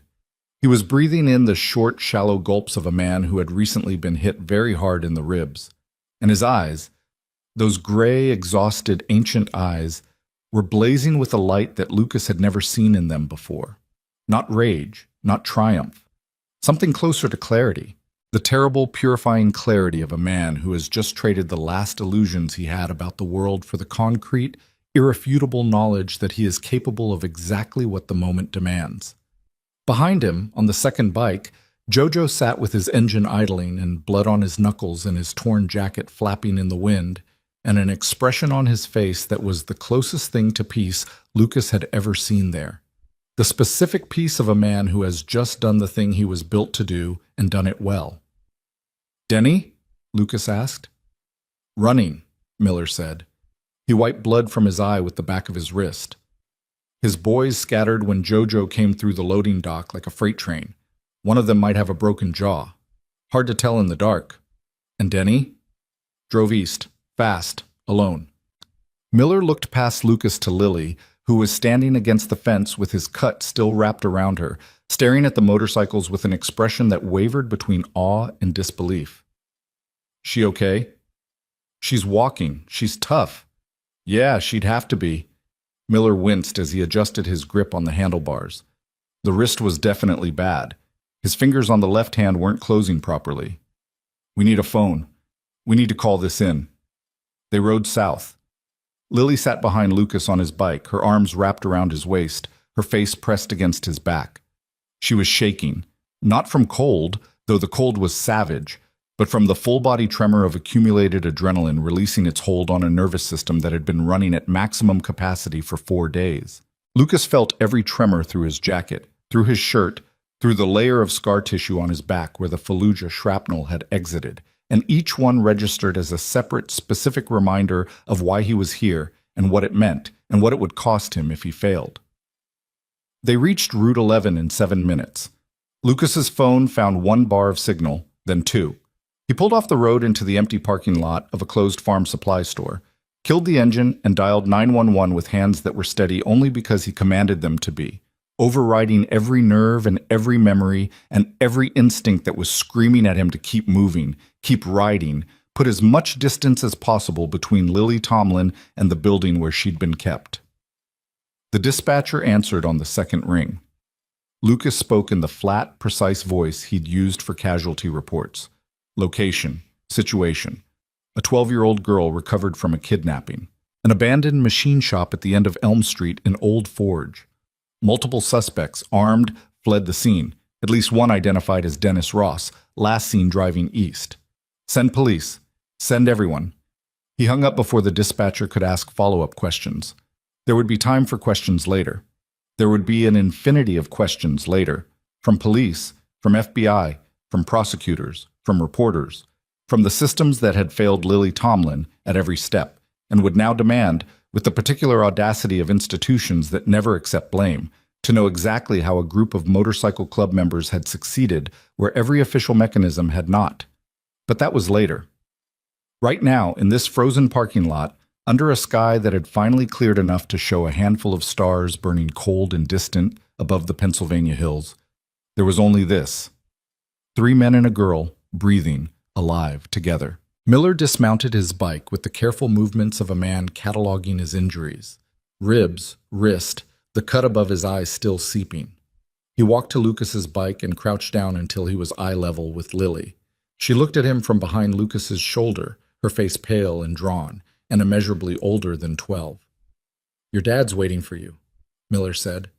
His voice was gentler than Lucas had ever heard it, not soft, because Miller Kane didn't do soft, but stripped of every pretense and defense, until what remained was the raw, exposed nerve of a man who understood exactly what this child had survived, and who would spend the rest of his life carrying the knowledge that his own failure of judgment 4 years ago had made it possible. "Is he okay?" Lily asked. "He's scared. He's been scared since you were taken, but he's okay." "He didn't do anything wrong," Lily said, and the urgency in her voice, the desperate need to protect her father from blame, even while she herself was still shaking from 4 days of captivity, cracked something open in Miller's chest that would never fully close again. "He was trying to help me. He was doing what the man told him. He was—" "I know," Miller said. "I know exactly what he was doing. And when you see him, you tell him Miller Kane said he did the right thing. You tell him that." Lily's lower lip trembled for the first time. Not during the rescue. Not during the run through the alley. Not when she heard Jojo's roar echo off the machine shop walls. Now. In this moment of safety, this parking lot, this pause, the trembling came because the body only releases what it's holding when it finally believes the danger is past. And Lily Tomlin's body had been holding 4 days of terror, and she was 12 years old, and the dam was breaking. She didn't cry. Not yet. But she leaned forward and pressed her forehead against Miller's shoulder, and the old man wrapped his good arm around her and held her there, and the only sound was the tick of cooling engines and the distant hum of trucks on Route 11 and the impossibly quiet breathing of a child who had just learned that the scarred, bloody, broken man holding her was safer than every institution the world had ever built. Jojo stood apart. He leaned against his bike with his arms folded, watching the road, watching the sky, watching everything and nothing with the hypervigilant scan of a man who wouldn't fully stand down until they were home and the doors were locked and every person under his protection was accounted for. The blood on his knuckles had dried black in the cold. He didn't wash it off. He wouldn't, Lucas knew, until the job was finished. A superstition or a ritual, or just the stubborn refusal of a man who believed that evidence of action should be visible until the action was complete.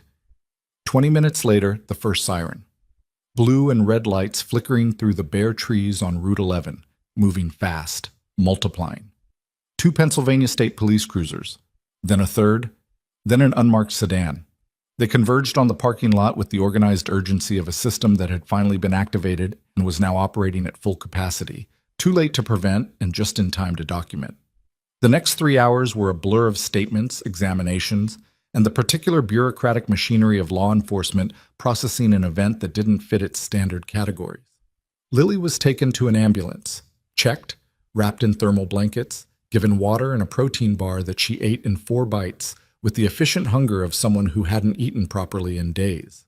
A female state trooper sat with her, speaking in low, careful tones that Lucas monitored from 20 feet away with the specific attention of a man who had learned that the systems meant to help could also, through carelessness or incompetence or simple human failure, cause additional harm. Miller gave his statement 3 times. To a patrol officer. To a detective. To a plainclothes agent who arrived an hour into the process and identified himself as FBI out of the Scranton field office. Each time, Miller told the same story in the same flat, exhausted voice. The surveillance, the frame job, the kidnapping, the rescue. He left nothing out. He embellished nothing. He stood under the portable floodlights that the police had erected in the parking lot, his face a mask of blood and bruises and complete unflinching honesty, and he answered every question with the patience of a man who understood that cooperation was not weakness but strategy, and that the truth, the full, ugly, unvarnished truth, was the most powerful weapon he had left. The FBI agent's name was Weiss. Mid-40s, dark coat, expression carefully neutral in the way of federal officers who are trained to process information without displaying reaction. He listened to Miller's account, took notes on a tablet, and asked one question that cut through 3 hours of procedure like a scalpel through gauze. "You rode 200 miles into another state, broke into a building, and extracted a kidnapping victim without contacting law enforcement at any point. Why? Miller looked at Weiss with eyes that had seen the inside of a prison cell and the inside of a hospital room and the inside of every dark corner that America offers to men who exist outside its official boundaries. His answer was 4 words long. Nobody else was coming. Weiss held the look for a 5 count. Then he closed his tablet, put it in his coat pocket, and said, "The machine shop is being processed now. We've issued a BOLO for Dennis Ross. We'll need all of you in Scranton tomorrow for formal statements." "We'll be there," Miller said.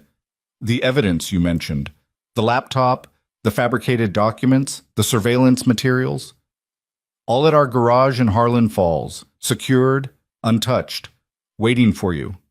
Weiss nodded. Something passed across his face. Not approval, not sympathy, but the brief, involuntary acknowledgement of a federal officer, recognizing that the men standing in front of him had done something that his own agency had failed to do, and that the bureaucratic calculus of that failure would be someone's problem, but not tonight's. He left. The patrol officers left. The ambulance left, carrying Lily to a hospital in Scranton, where Tomlin was already waiting, having been driven east by Coyle and Briggs the moment Miller called the garage from the gas station phone to relay the news. And then it was 3 again.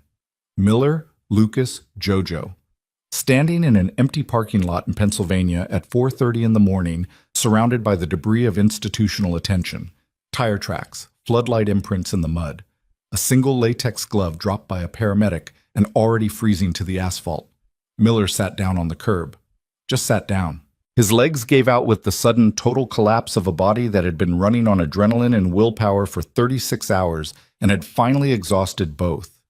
He sat with his elbows on his knees and his head hanging and his bloody, broken hand cradled in his lap. And for the first time since Lucas had known him, Miller Kane looked like exactly what he was.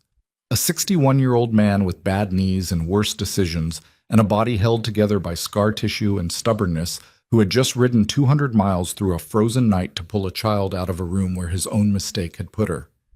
"We need to go home," Lucas said quietly. "In a minute." "Miller?" "I said in a minute." The old man's voice cracked. Not the gravel crack, the other kind. The kind that comes from underneath.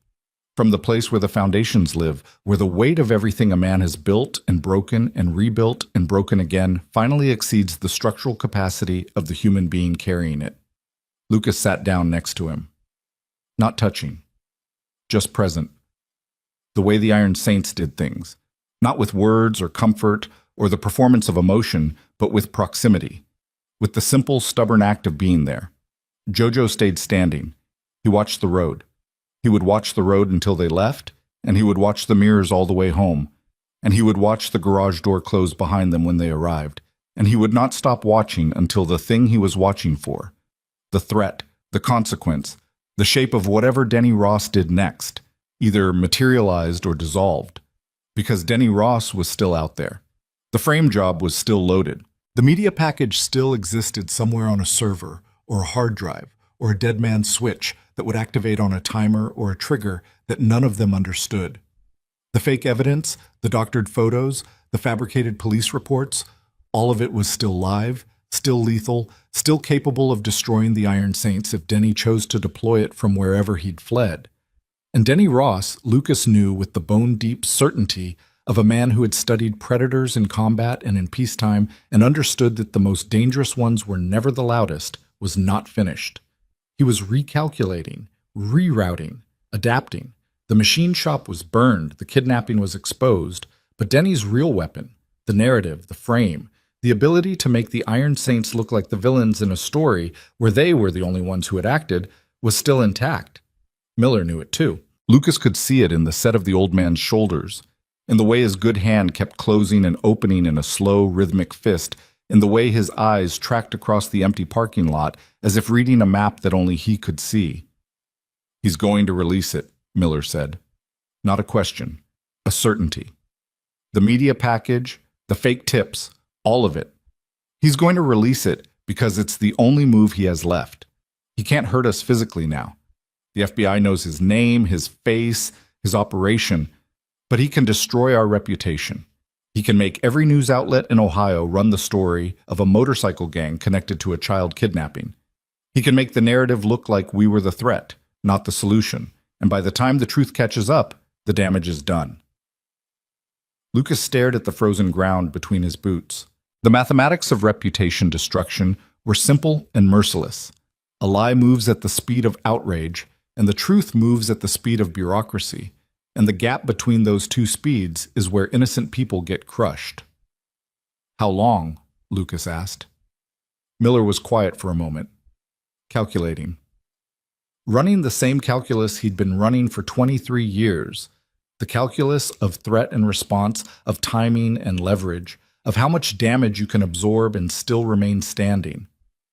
"Hours," Miller said. "Maybe less. He knows we talked to the FBI. He knows the clock is running. If he's going to use the frame, he uses it now, before the official narrative catches up." "Then we beat him to it." Miller raised his head, looked at Lucas. The question was in his eyes, but he didn't ask it, because asking would have meant admitting that he didn't have an answer, and Miller Kane had spent 23 years being the man with the answer. "We have everything," Lucas said. His voice was steady now. Not medic steady, something deeper, something that came from the place where 6 years of guilt over Emma and 4 days of terror over Lily and 1 night of revelation about what he was capable of had fused into a single, unshakable certainty. Gary Silt, the laptop, the timeline, Tomlin's testimony, the FBI agent's card, we have the real story. Every piece of it, documented, witnessed, and sitting in our garage waiting to be told. And we tell it first, before Denny can spin it, before the fake version hits. We give everything to the FBI. Everything. And we call every journalist, every news desk, every local outlet that will listen, and we give them the truth. Not our version of the truth. The actual truth. The evidence, the timeline, the kidnapping, the rescue. All of it. We don't hide behind the club. We don't play the outlaw card. We stand in front of cameras, and we say exactly what happened, and we let the world decide who the real threat is. Miller stared at him. The seconds stretched. The cold pressed in from every direction, and the stars above were hard and indifferent and utterly silent. "That means exposing the club," Miller said slowly. "Every member, every face, every name on a patch. We go public, we don't get to go back to being invisible. The garage, the compound, Harlan Falls, it all becomes a story. And stories don't belong to the people who live them. They belong to whoever tells them loudest." "Then we tell it loudest." Miller looked at Jojo. Jojo looked back. The big man's face was stone, but his eyes, for one flickering instant, held something that might have been admiration or agreement, or the simple recognition that the man proposing this plan was not the same man who had walked into Tomlin's trailer 12 hours ago. Miller exhaled. The breath came out white and ragged and hung in the air like a flag of surrender. Not to Denny, not to the world, but to the reality that the Iron Saints could no longer survive by staying invisible, and that the price of protecting the people they loved was the armor they'd spent 23 years building. "All right," Miller said. He braced his good hand on his knee and pushed himself to his feet. His body protested at every joint. He ignored it the way he'd ignored pain for 61 years, not by pretending it didn't exist, but by deciding it didn't matter. "We ride home. We get cleaned up, and then we burn it all down before Denny does." He walked to his bike, mounted it with a wince that he didn't try to hide, kicked the engine to life. The Harley roared in the frozen silence, and the sound of it, that deep, chest-rattling, unmistakable thunder, rolled across the empty parking lot and the dead fields and the sleeping Pennsylvania hills like a promise. Not a promise of violence, not a promise of victory. A promise that 3 broken men on 200 miles of frozen highway were coming home, and that when they got there, the truth was coming with them. And the truth, unlike mercy, unlike patience, unlike every other weapon Miller Kane had ever chosen, was the one thing Denny Ross could not outrun. They rode west, into the dark, into the cold, into whatever was waiting on the other side of dawn. And behind them, somewhere in the electronic dark of a server that none of them had ever seen, Denny Ross's finger hovered over a button that would send fabricated evidence to 14 media outlets, 3 law enforcement agencies, and every rival motorcycle club on the eastern seaboard. A button that, once pressed, would turn the Iron Saints from rescuers into monsters in the time it takes a headline to load. The race was no longer about distance. It was about who spoke first. They beat him by 47 minutes. Miller made the call from a gas station payphone outside of Youngstown at 5:20 in the morning, his broken wrist braced against his hip, his good hand gripping the receiver so tightly the plastic creaked. He called Agent Weiss first. The FBI man answered on the first ring, which meant he hadn't slept either, which meant the machinery of federal investigation was already turning, and Miller's call was accelerant on a fire that had already been lit. He gave Weiss the location of every piece of evidence in the Iron Saints garage. The laptop. The printed timeline. Gary Silt, who was still zip-tied to a folding chair under Briggs's watch, and who had been talking steadily for 6 hours with the exhausted relief of a man who had chosen the wrong side and knew it, and wanted nothing more than to stop carrying the weight of what he'd been asked to do. Then Miller called the Columbus Dispatch. Then Channel 4 in Cleveland. Then the Harlan Falls Courier, a weekly paper run by a 68-year-old woman named Dorothy Polk, who had been covering the town since before the steel mills closed, and who picked up the phone at 5:30 in the morning without complaint, because Dorothy Polk had been waiting her entire career for a story that mattered, and she knew the sound of one when it called. To each of them, Miller said the same thing. Not a speech, not a performance, just facts delivered in the gravel and glass voice of a man who had driven 200 miles through a frozen night with a broken wrist and blood drying in his beard and nothing left to protect except the truth. A child was kidnapped. A motorcycle club found her. The same man who took her had been building a campaign to destroy the club using fabricated evidence. The evidence, real and fake, was available for inspection at the Iron Saints compound in Harlan Falls, Ohio, and the FBI was already en route. He hung up each time before they could ask questions. Questions would come later. Right now, the only thing that mattered was velocity. Getting the true story into the air before Denny's poisoned version could land. At 6:07 in the morning, as the first gray light of February crept across the Ohio border, Denny Ross pressed his button. The fabricated media package went out to 14 outlets simultaneously. Doctored photographs, fake police reports, manufactured text messages designed to make the Iron Saints look like a predatory organization using its garage as a front for activities too terrible to name. The package was slick, professional, engineered to trigger exactly the kind of reflexive outrage that destroys reputations before evidence can be examined. The digital equivalent of a firebomb thrown through a window at 3 in the morning. It landed on desks that were already occupied. The Columbus Dispatch had Miller's statement and Agent Weiss's confirmation before Denny's package arrived. Channel 4 had already dispatched a crew to Harlan Falls. Dorothy Polk had been on the phone with the Pennsylvania State Police for 20 minutes and had more verified facts in her notebook than Denny's entire fabrication contained. The fake evidence didn't land in a vacuum. It landed in a space already filled with truth, and the collision between the two was immediate, visible, and devastating to the liar. By noon, the story had inverted. What Denny had designed as an attack became its own exposure. Media outlets that received his package compared it against the verified evidence from the FBI and the Iron Saints, and found the seams, timestamps that didn't match, metadata from images that proved they'd been doctored, text messages that digital forensics revealed had been composed on a single device and distributed to fake accounts. The fabrication, examined in the light of competing truth, fell apart like wet paper.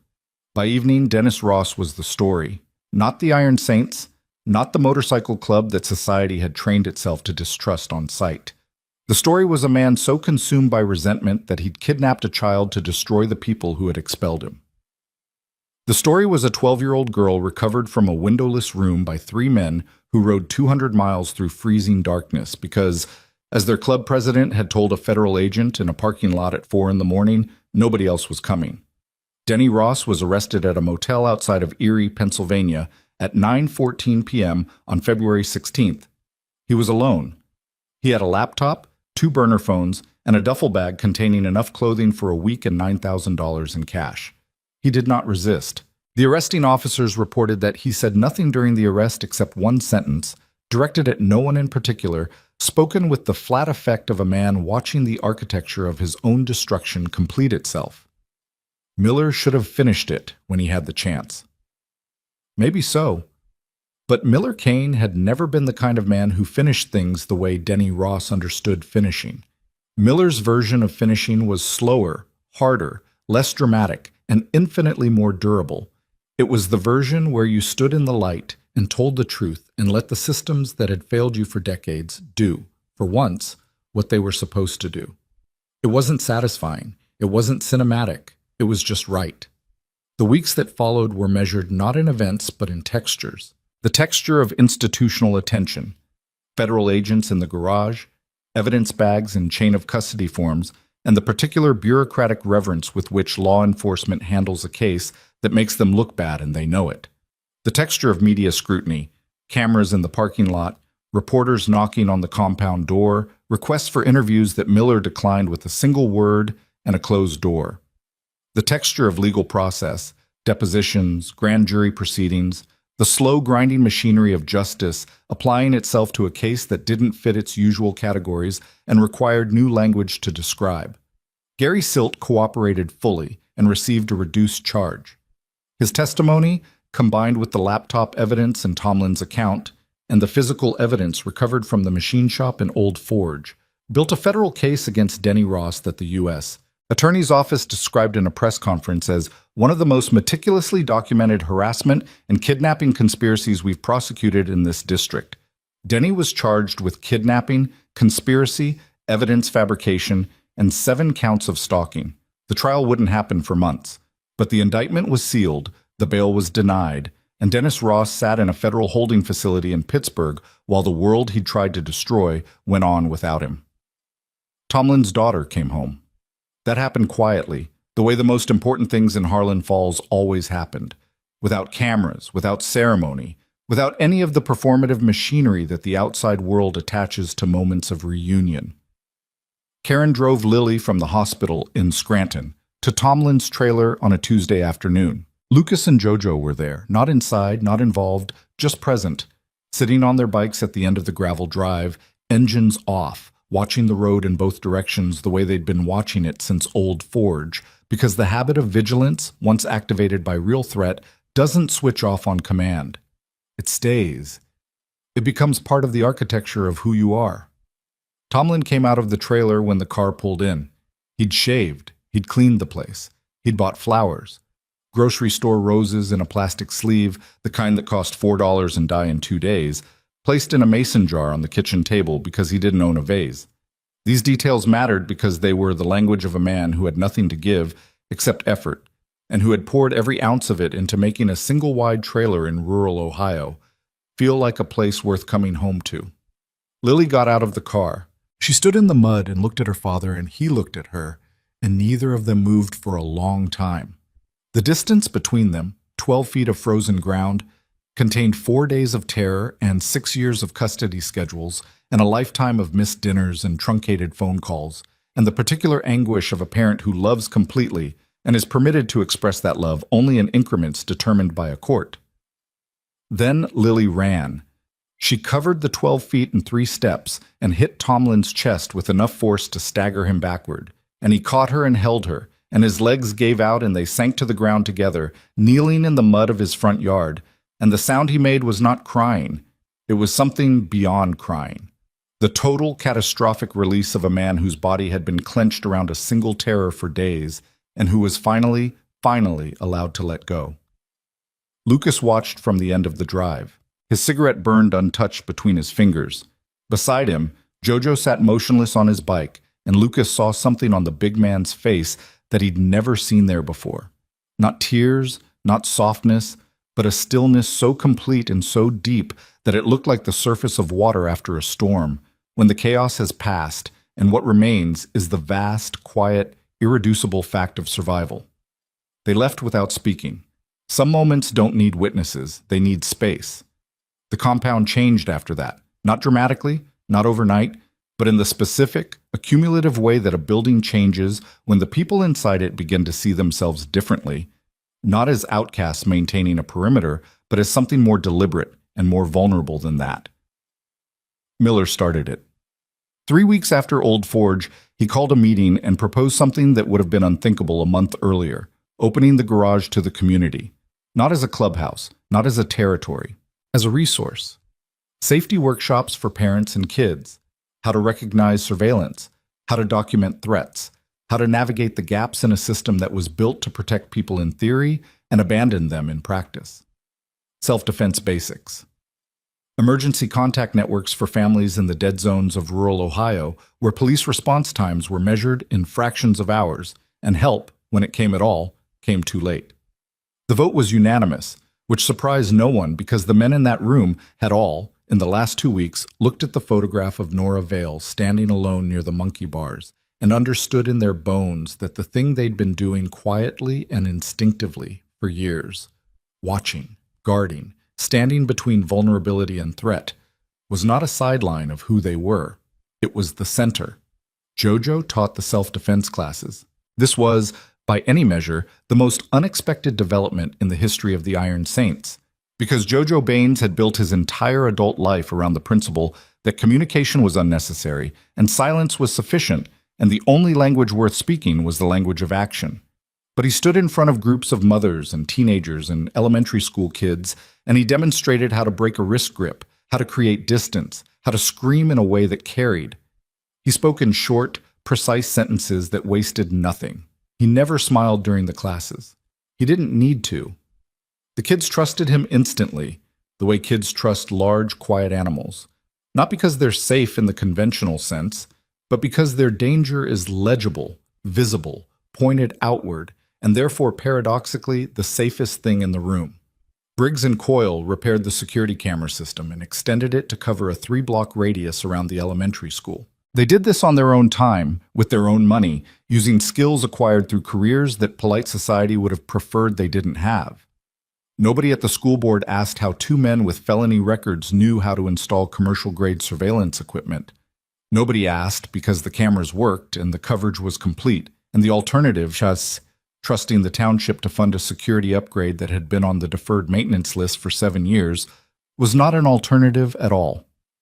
Miller's wrist healed badly. The doctor at the county clinic told him he needed surgery, pins, plates, the kind of reconstruction that required insurance he didn't have and recovery time he couldn't afford. Miller wrapped it in an AC bandage, took ibuprofen that Briggs bought in bulk from a discount pharmacy, and adapted. His left hand never fully closed again.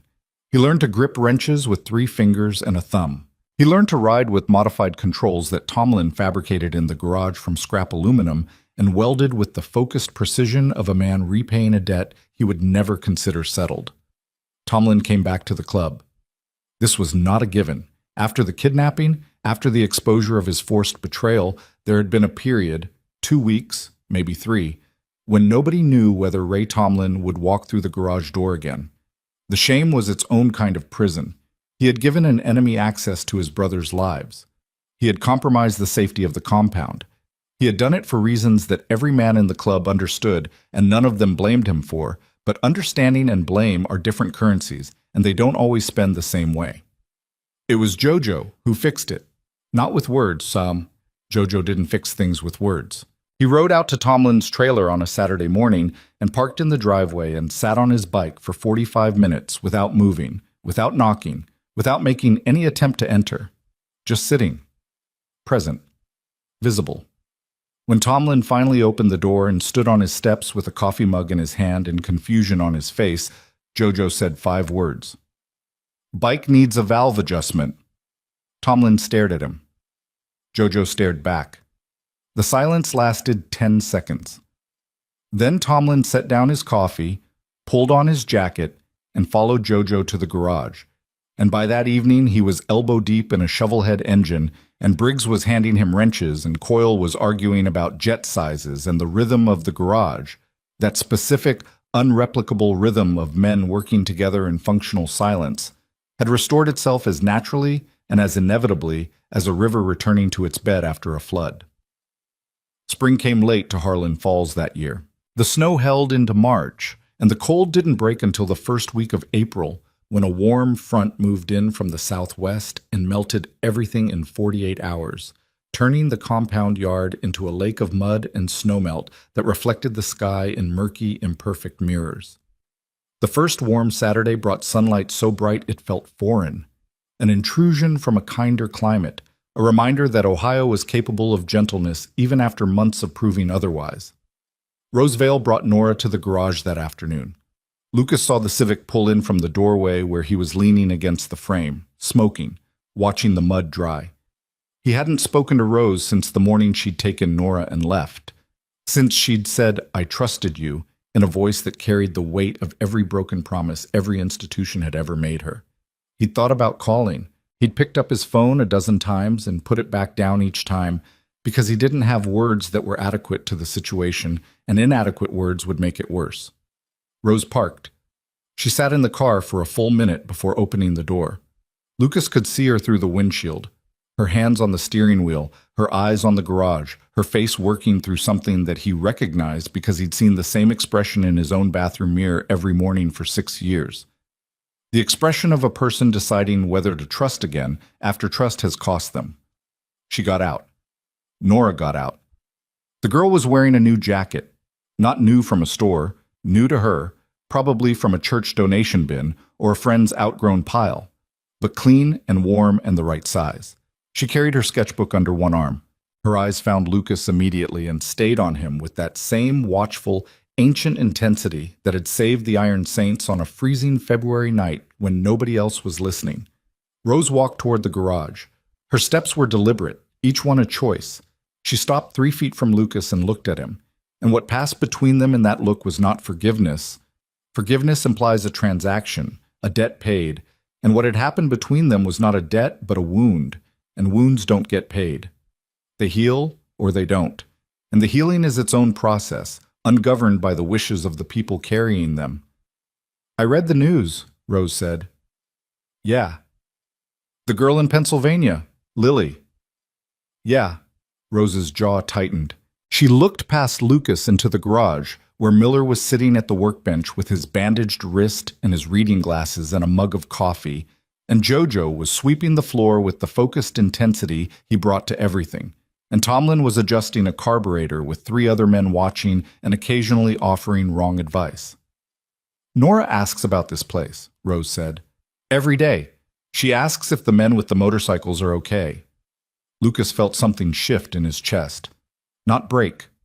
Rearrange. The shrapnel of 6 years of guilt, and the shrapnel of this winter's crisis, and the shrapnel of standing in this doorway watching the only people who had ever needed his protection cycling through danger and survival and tentative, imperfect recovery. All of it rearranged itself around the image of a 7-year-old girl asking every day whether the damaged men who had made space for her in their broken world were okay. "She can come back," Lucas said. "If you want. When you want. On your terms." Rose looked at him for a long time. Her eyes were dry. Her face was still. The calculation happening behind that stillness was enormous. A mother weighing every variable, every risk, every failure of every system that had brought her to this moment, against the single, stubborn, irreducible fact that her daughter had been safer in a room full of scarred bikers than she had been anywhere else in Harlan Falls. "My terms," Rose said. "Your terms." Rose nodded once. Then she walked past him into the garage, and Nora followed, and the girl climbed into her booth and opened her sketchbook and started coloring without a word, and the men around her, those damaged, exhausted, stubbornly decent men who had ridden through the worst winter of their lives and come out the other side with less armor and more purpose, absorbed her presence the way the garage had always absorbed her presence, quietly, completely, as if she had never left. Miller looked up from his coffee and saw Nora in the booth. His face did something complicated, a series of micro-expressions that traveled from surprise to relief to something deeper and harder to name, something that looked like the face of a man watching a wound close in real time. He didn't say anything. He raised his mug an inch in her direction, the smallest possible acknowledgement, the most restrained possible welcome, and went back to his coffee. Nora colored for 20 minutes before she got up, walked across the garage, and stood in front of Miller's workbench. She held up her sketchbook. The page showed a wolf, the same subject she always drew, dark fur, pale eyes. But this one was different. This wolf was surrounded by other wolves, a pack. 7 of them, arranged in a loose circle, facing outward, each one watching a different direction. And in the center of the circle, protected by the pack's collective vigilance, was a small wolf pup sitting in the grass. Miller looked at the drawing for a long time, his reading glasses fogged. He took them off, wiped them on his shirt, and put them back on. And when he looked at the drawing again, his eyes were bright, in a way that had nothing to do with the glasses, and everything to do with the particular cruelty and beauty of being understood by a 7-year-old child who drew wolves because wolves didn't live inside lines. "That's us, huh?" he said. Nora nodded. "You drew us pretty good." "The big one is Jojo." She pointed to the largest wolf, positioned at the front of the pack, facing the viewer with an expression that was somehow both threatening and calm. "He doesn't smile, but he watches everything." From across the garage, Jojo's sweeping paused. He didn't turn around, but his shoulders shifted.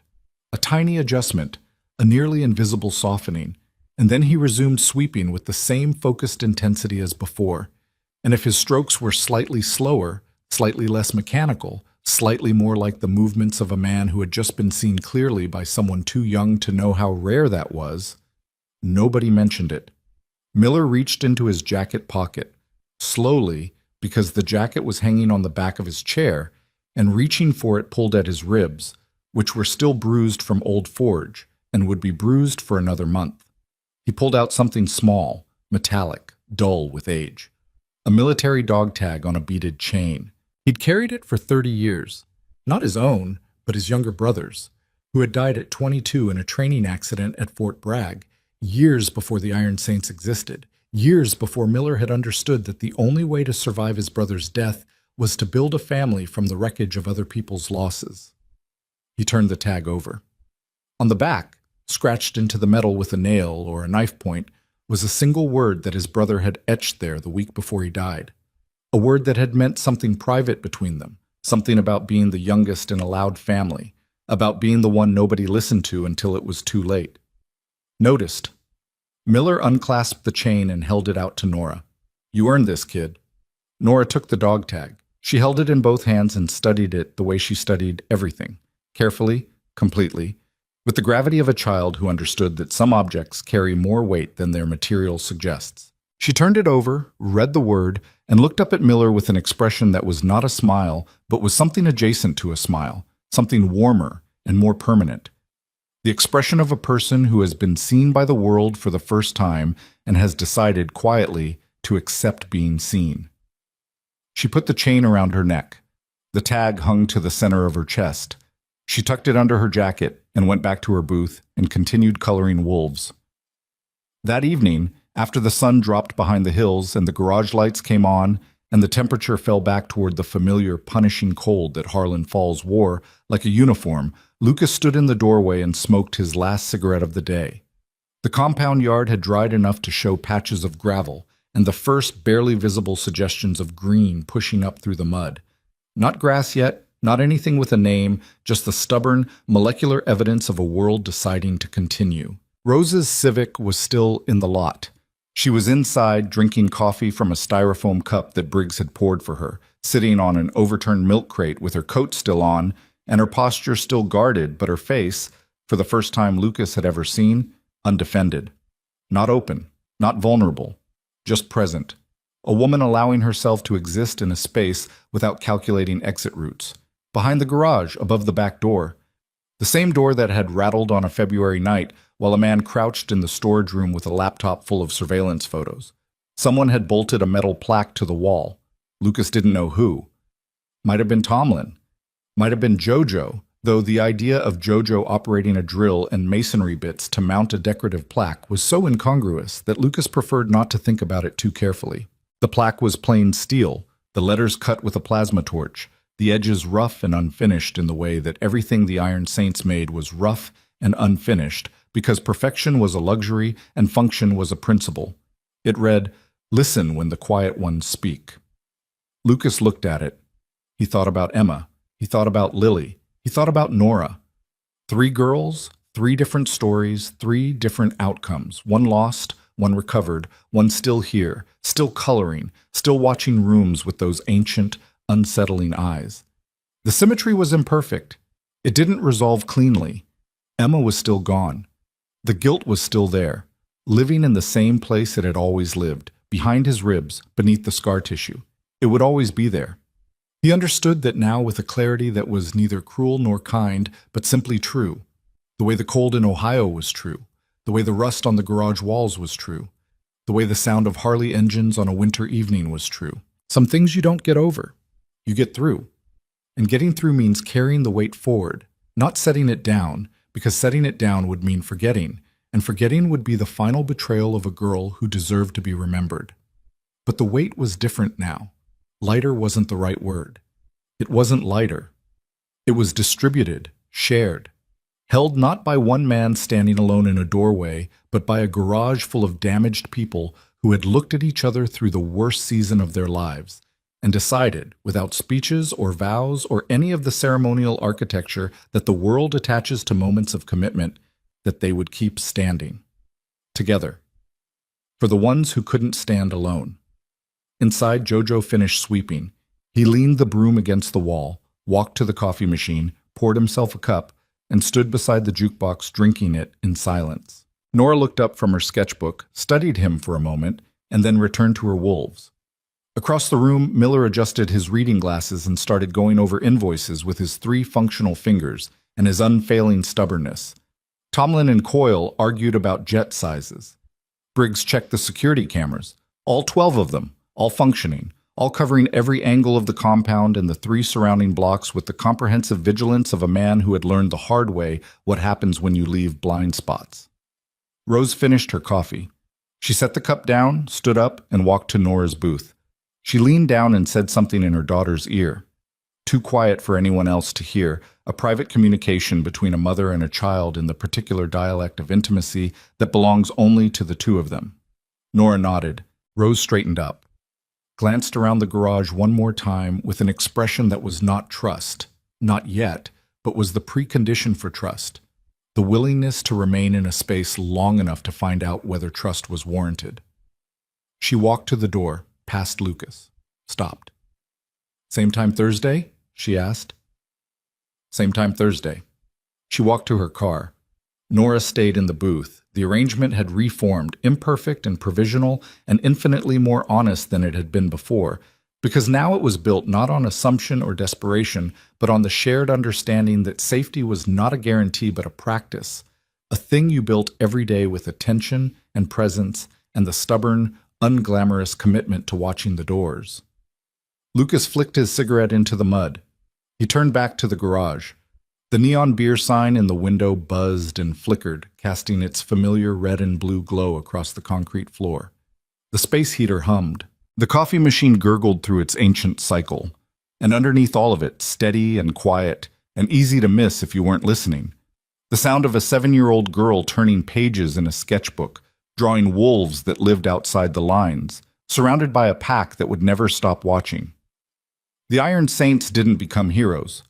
They didn't become celebrities or activists or symbols of anything larger than what they'd always been.